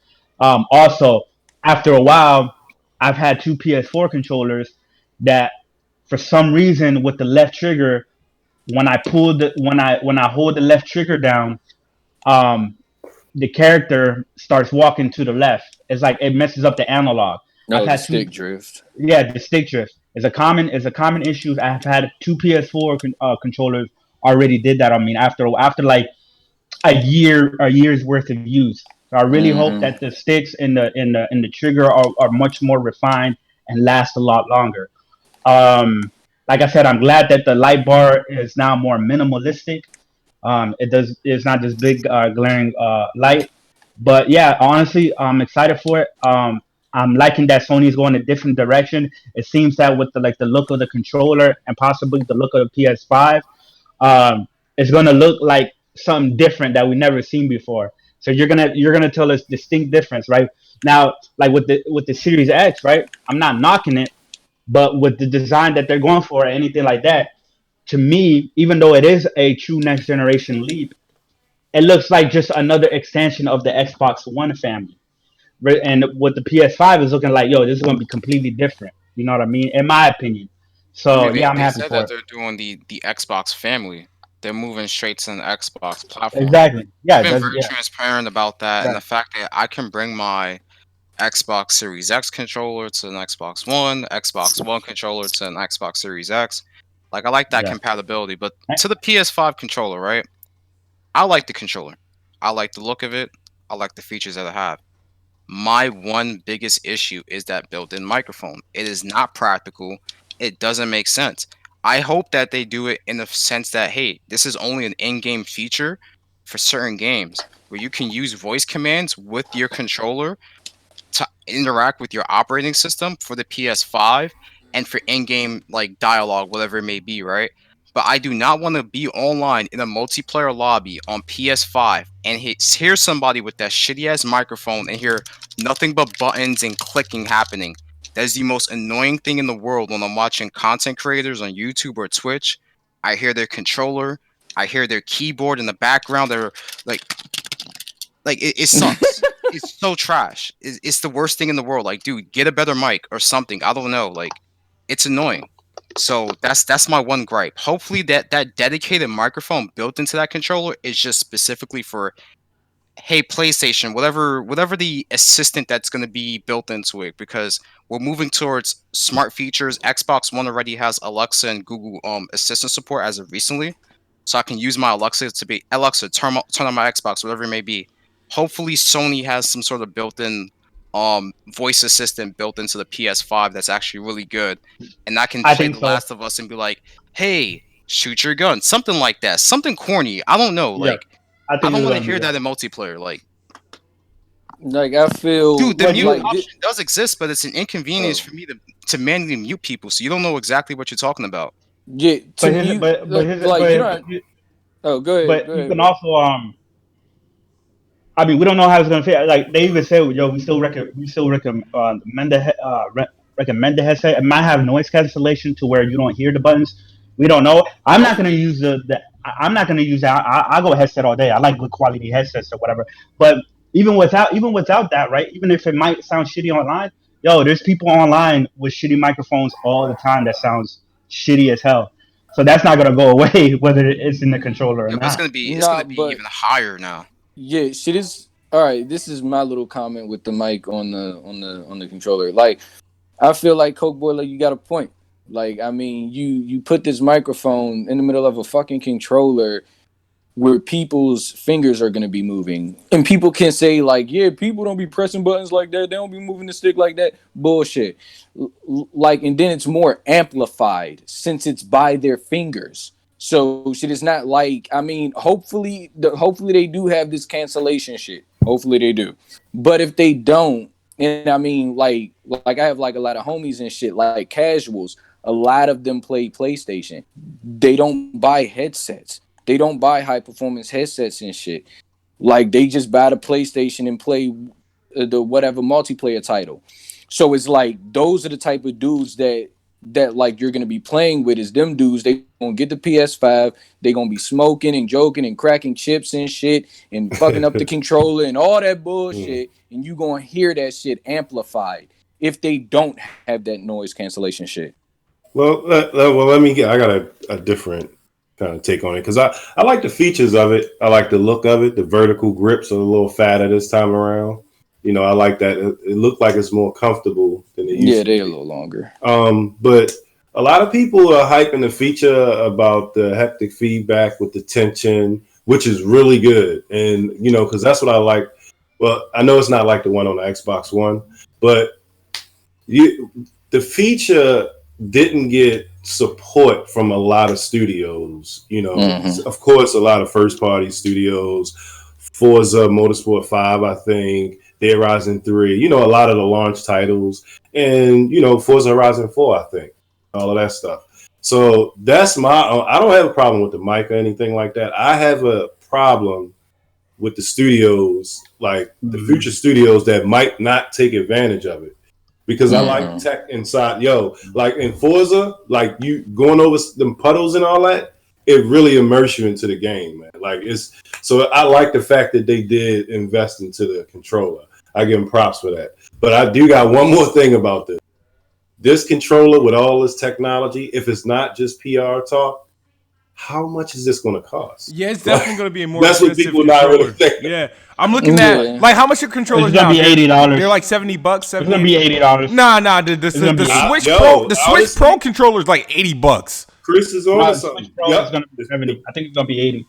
Yeah, I think it's going to be 80 because the technology itself. It's not old technology. So like, this is something new, right? Let's look at it this way, right? Because we all like trying to figure out cost. Because a lot of people, this is another reason why I don't think the PlayStation 5 is going to be $400.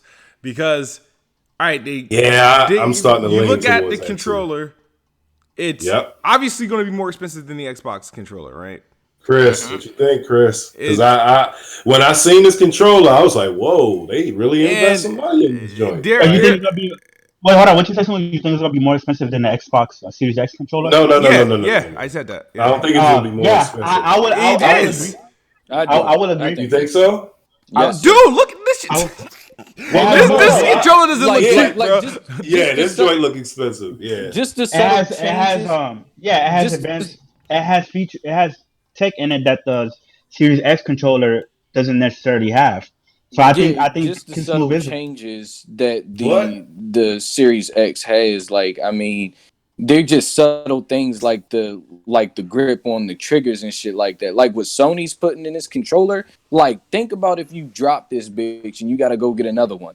It's gonna cost a grip, bro. Just to bundle it with the system is going to be even worse. I told you guys this a while ago. We talked about the article that was released from Bloomberg, how PS5 costs $450 per unit to make. Yeah, now I'm starting to see it. It's going to be a $500 console. $500. That's it. Both of them going to be $500. And I think PlayStation. I'm convinced. I'll say. I think I can say this, that PlayStation's controller, in terms of features, is better equipped. It'll have more features obviously than the Series X controller, because they invested in it. They put some investment to make it like a generational leap. So it's like, okay, so there's other ways a console can cost more outside of specs. One is the controller. We heard about their cooling system.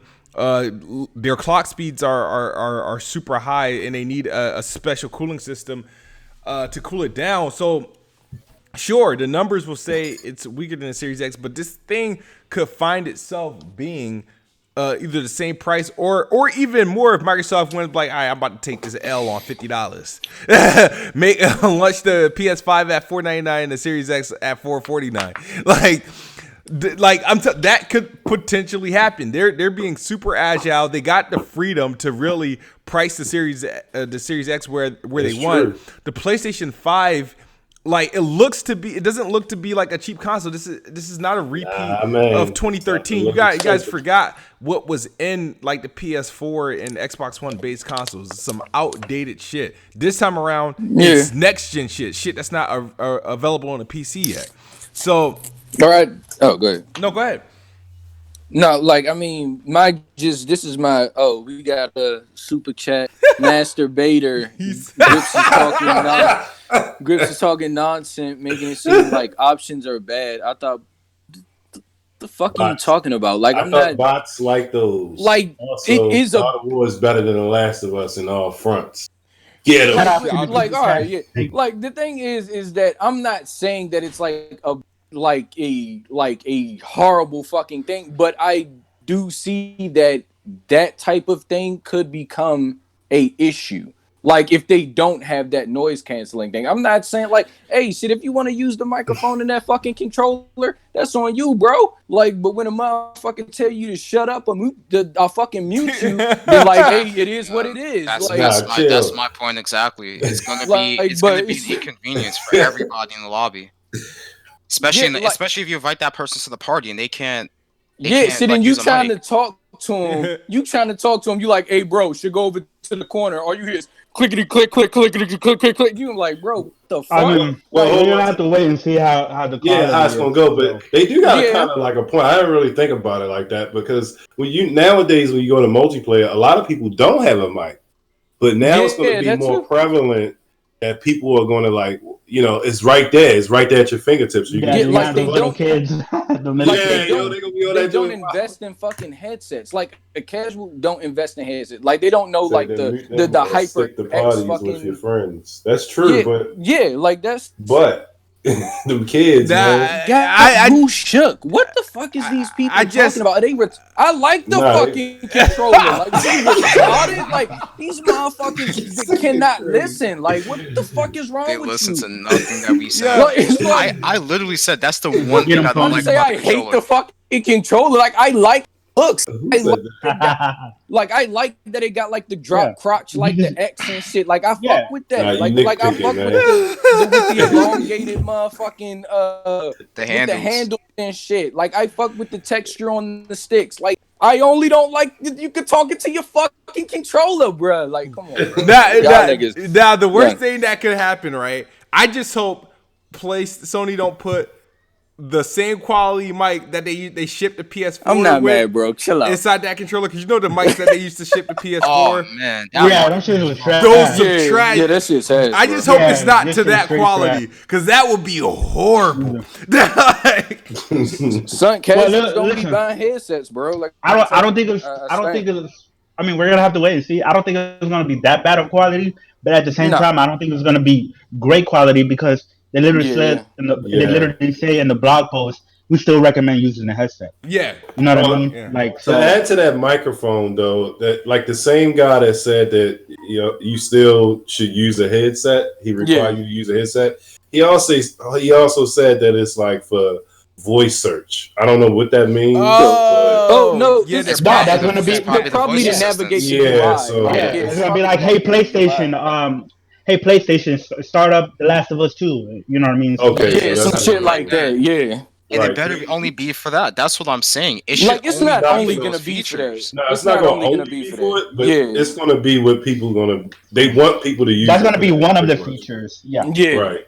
I guess they don't want it to be like PS3, man, because PS3 lobbies used to be dead. Nobody had microphones on that shit. Yeah, no, but also like they had like a heavy center on like single player stuff. Like so, it's just like maybe they're trying to accommodate for like the influx of multiplayer games and stuff like that. Like you know how fucking what's that children's game that a lot of niggas be playing up over there? Fucking Fortnite and shit. Like, you know, their numbers were big as shit for PS4 for Fortnite.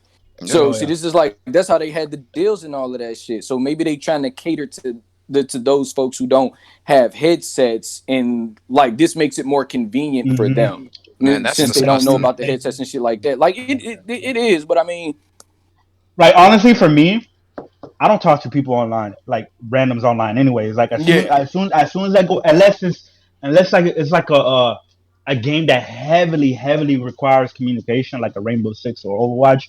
Most of the time, when I'm playing like Battlefront or like just casual Call of Duty team deathmatch, I put myself in a party all the time because I don't want to hear nobody. You know what I mean? Sure. Like, so, but for people who do like to do that, you know what I mean? I can see if it's shitty quality and if it doesn't have good noise cancellation, then yeah, I mean, I get what Coke Boy and Death Grips are saying. Those are serious concerns. But we're just gonna have to we just gotta wait and see. But just my thoughts on the controller. Like I like the overall redesign. Like I like the because they went into specifics. I think it was Digital Foundry and somebody else on Twitter put up higher definition kind of like photos of it, like close up to the sticks. There's like a different texture to the sticks that's like it looks like more like perforated to kind of like the Xbox sticks. It's kind of like it looks like you'll be able to get the groove in there. And those the bubbles on the DS4 with the joysticks, like they kind of smooth those out into the base of the controller. So it looks like an Xbox shit controller. Like in those spots, like with the handles, they're more longer. Like you got the flat crotch area at the bottom, and they smoothed out those bubbles that the joysticks sit in on the DS4 and DS2 and shit like that, the DS3 and all of them. Like they smoothed them out so they're more inside the controller, like they're lower to the controller. So I like all of that. Like I really do like all of that. The only thing that I didn't like was like the where the trigger and the bumpers at. Like I've had my fingers get pinched in between that little space right there, like, cause I be clicking and shit. So like I had my fingers get pinched. That's the only thing that I'm really not like feeling with the controller. But other than that, like I would like the colorway just to be black or like the retro gray with the color. We got a super chat. We got super chat from Master Bader. He's back. He says, "All right, hold on. Let me read it. DualSense has a mute button. It won't be the problem like that. On the other hand, if console commands are your thing, it will be a good option to have." Facts. All right, facts. Mark Lewis said, "Well, everyone was worried about the Kinect. Why isn't it an issue now? Oh, because of Sony. No, it's not because of Sony. I had the same issues with Kinect. Kinect was more annoying because you would hear people from afar. Yeah. No, that was annoying. He's talking PSI about was spying on you too. Yeah, like You talking about the whole thing with like the government firing with me and stuff. Yeah. I never had like I said I bought the Xbox One at launch with the Kinect, and I had my Kinect camera set up in my living room. I did the little freaking where it scans you and everything like that. Yeah. If you got a smartphone with a camera, if you have a laptop with a camera, anything with a camera, you're not escaping any type of spying or anything like that. And to me, but Chris.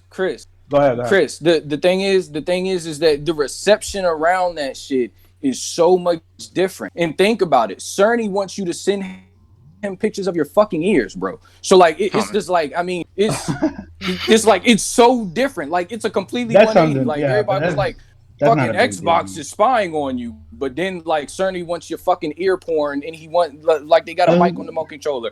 Look, I'm not feeding into that shit. Like I don't care shit if there's a mic on it. You can hear what the fuck I'm saying all you want. I don't care. But it's just like, hey. I mean, but people are gonna complain. Like we already know how this fanboy shit goes. Like people are gonna try to use as much ammo. Yeah, you talking about the fanboy stuff like that. Yeah, like you know what I mean. Like I get into those conversations as well, but I'm doing it just trolling. Like ask Smooth. Like I'm always trolling Smooth on Twitter when I respond to him. Hey, hold up. I mean? Super Savage Spirit said, "Why are you talking PlayStation on Planet Xbox? You scared? Oh man, scared of fucking. We got a PlayStation guy on here. Scared of what? And like the PS4, the DualSense just fucking dropped. Well, hold on. Since we on a fanboy topic, I got a real good. Like I don't call the Sony fanboys ponies anymore. You know, I got this new thing I call them because some people like to be hypocrites, which is mostly fanboys, right? So I call them hippos. So this is out to all the hippos out there, man. Like so. With the logic of these features in the PS, the DualSense, what it's called? Yeah, DualSense. I see a lot of them touting that it's better than the Series X controller. I'm going to have to agree with them, right?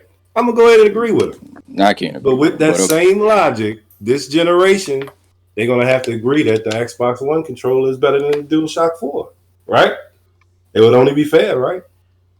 What you think? I mean, the stick placement. The stick placement is the real issue for me. Like, as I've seen people switch the sticks around it, but that shit look beautiful to me. Like I was like, damn, that shit is gorgeous. I won't say like I was ready to cop it. I won't say in terms of like better. I would say in terms of features, yes, and the way that it looks at being at is different because the Xbox pretty much controller disqualifies itself because it's really like a slight remaster to the original controller, right?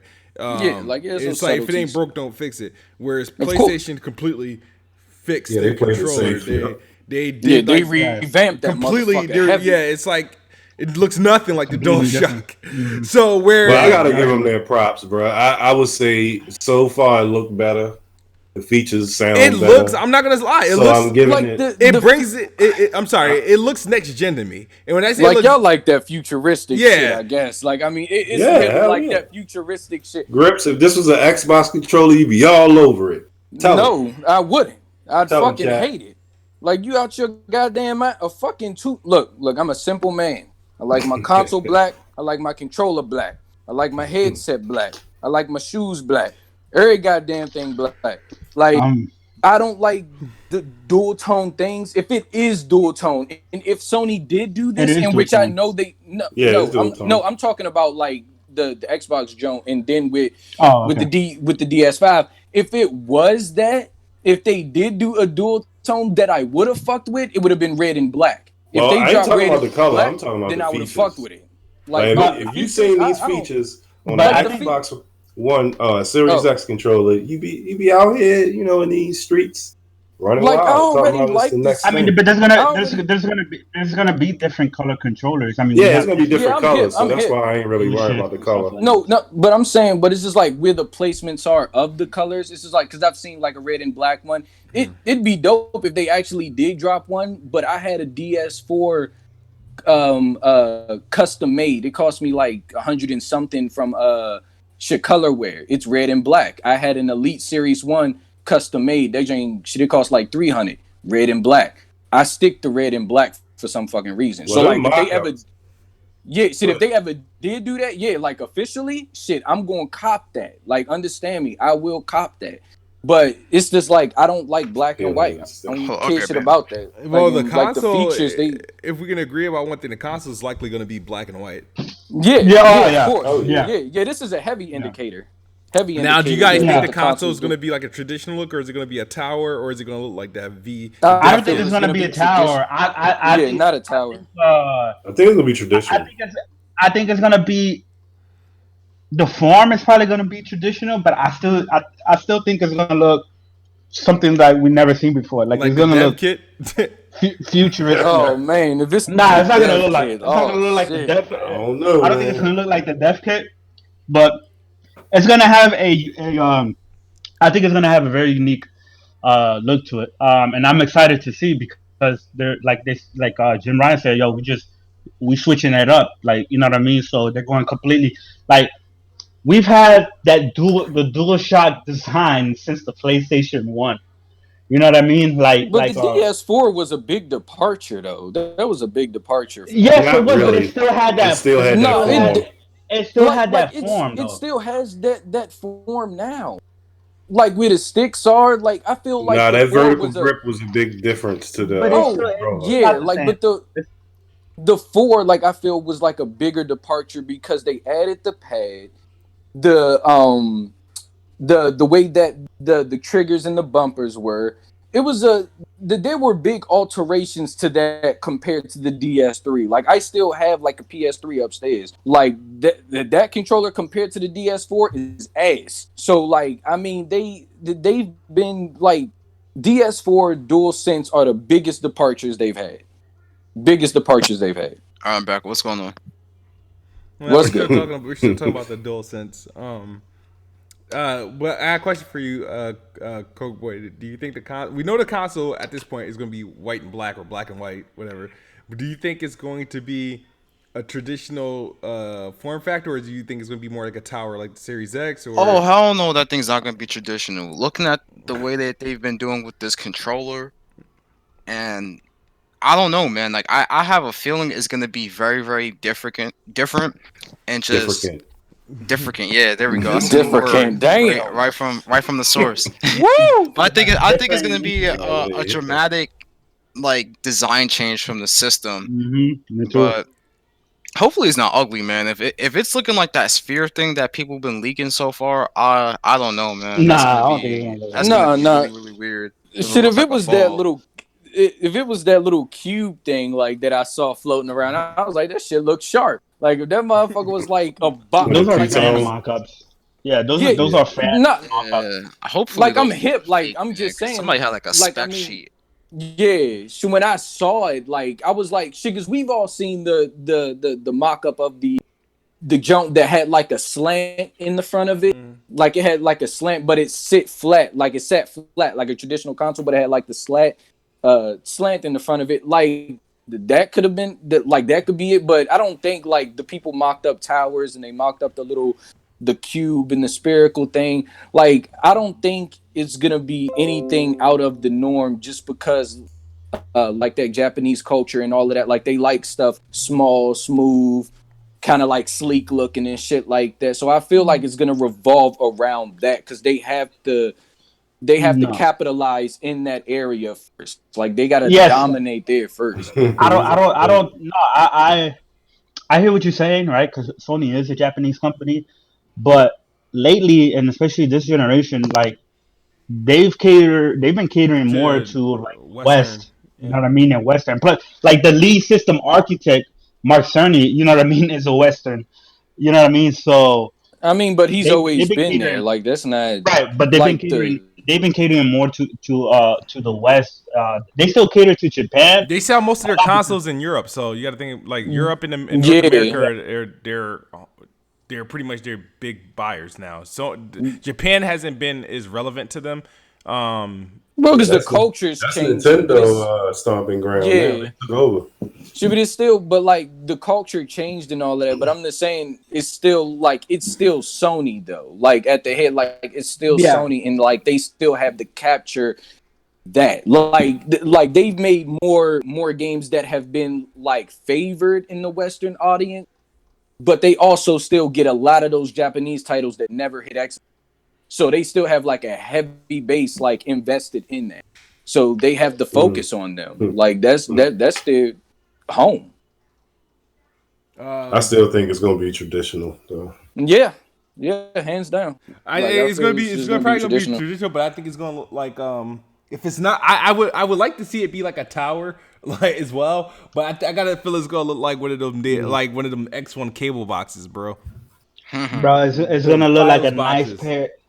It's gonna look like a nice pair of tits and ass. Man. I don't know about that. I don't know how the fuck you gonna play them then, but What? No, but it's just like I mean Meaning it's gonna look sexy. That's what I mean.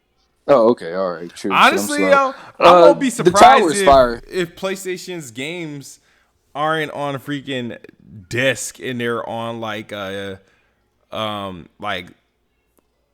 small SSD drives that plugs into the console. Like, you know how no, I'm just saying like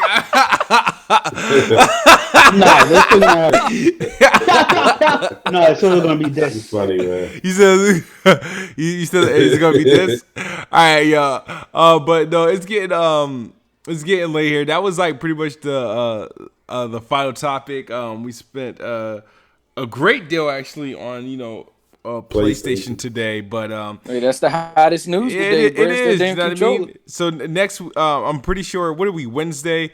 I'm not sure. I think we're probably done for news for the remainder of the week. But I'm hearing starting next week, we should get some Monday. more news. Like Yeah, Xbox should be doing something next week. I thought I saw. Yeah, it's supposed to like be something about a game or something.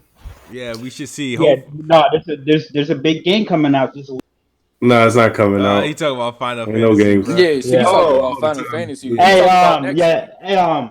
So what y'all getting that? What y'all getting that Final Fantasy 7? Are y'all getting on the Xbox? Smooth, you getting on the One X? Yeah, I'm gonna wait for the You funny, definitive bro. version.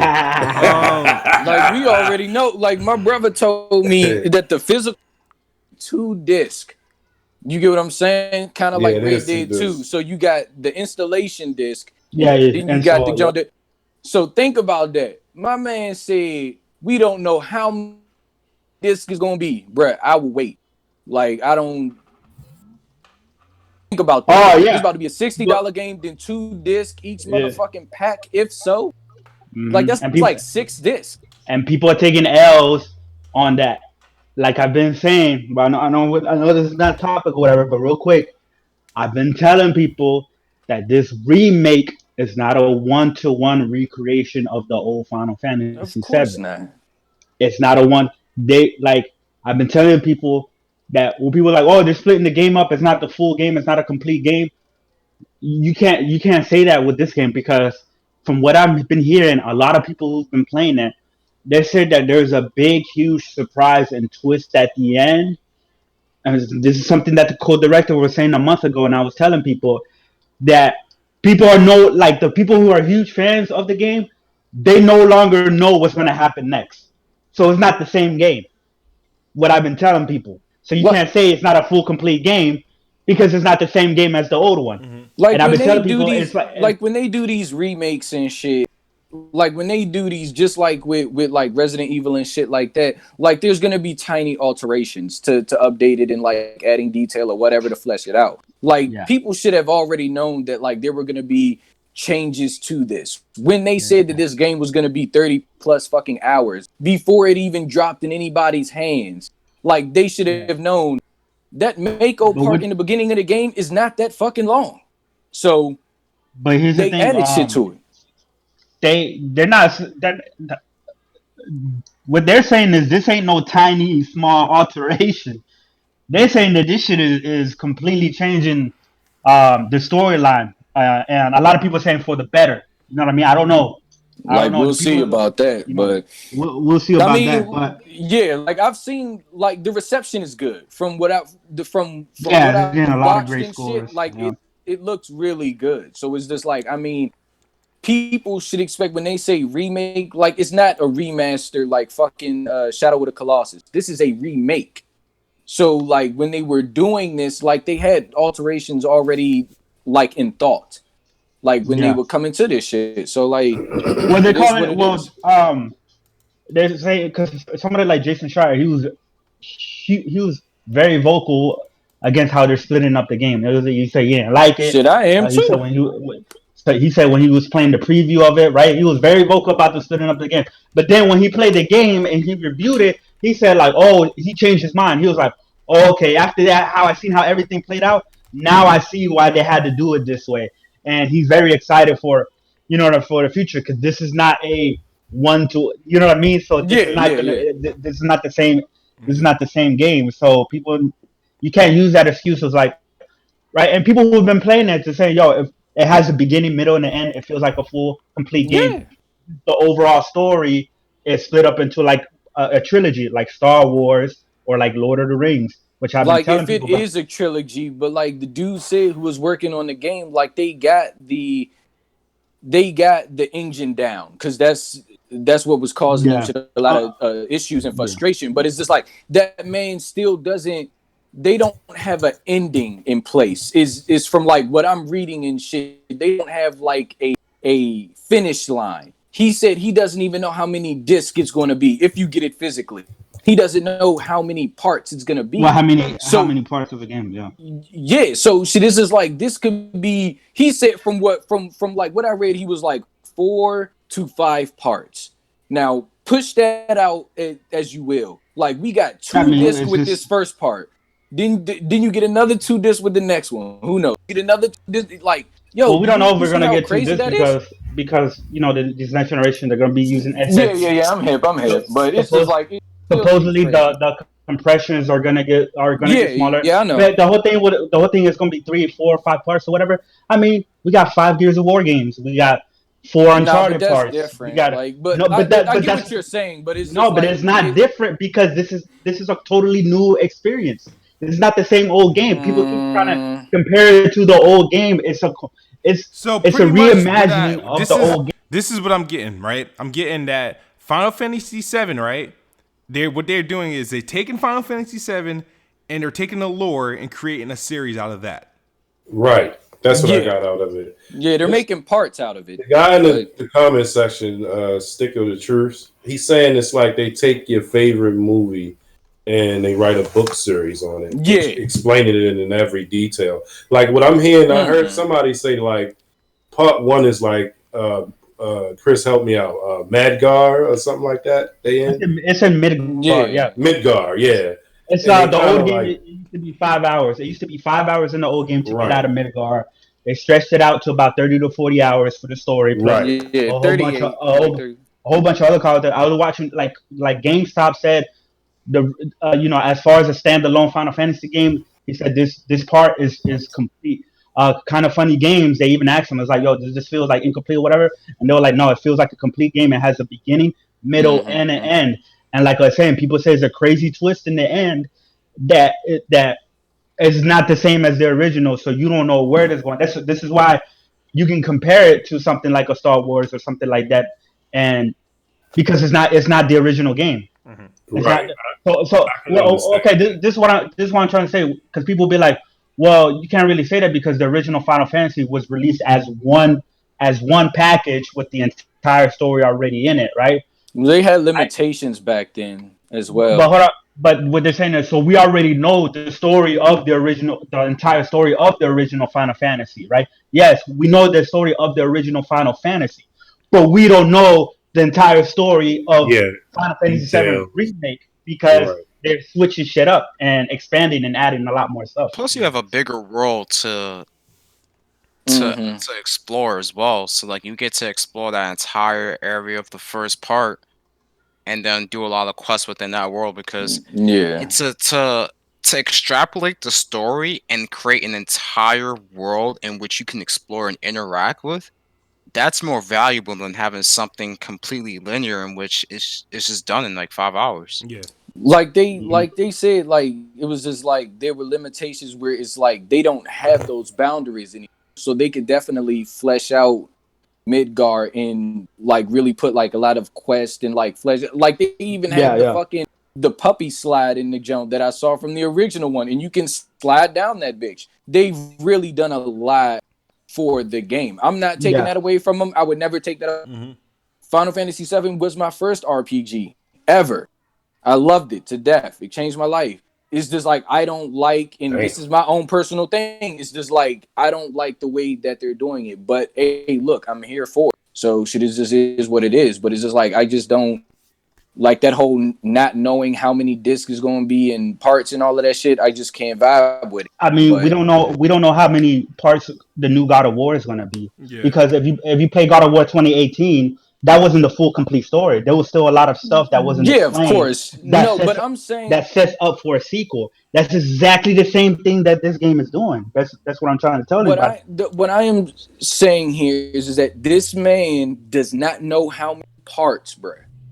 Like that's what I'm saying. Like he doesn't know. Like I mean, to say that, Of course, like God of War, like, I'm expecting a trilogy. If they hit us with God of War 2 and then that's where they end it, that would be retarded. Like it wouldn't make any sense to me, and I don't think it would vibe well with anybody else. Like a trilogy is definitely needed to end that off right, to end it properly. Like I would assume.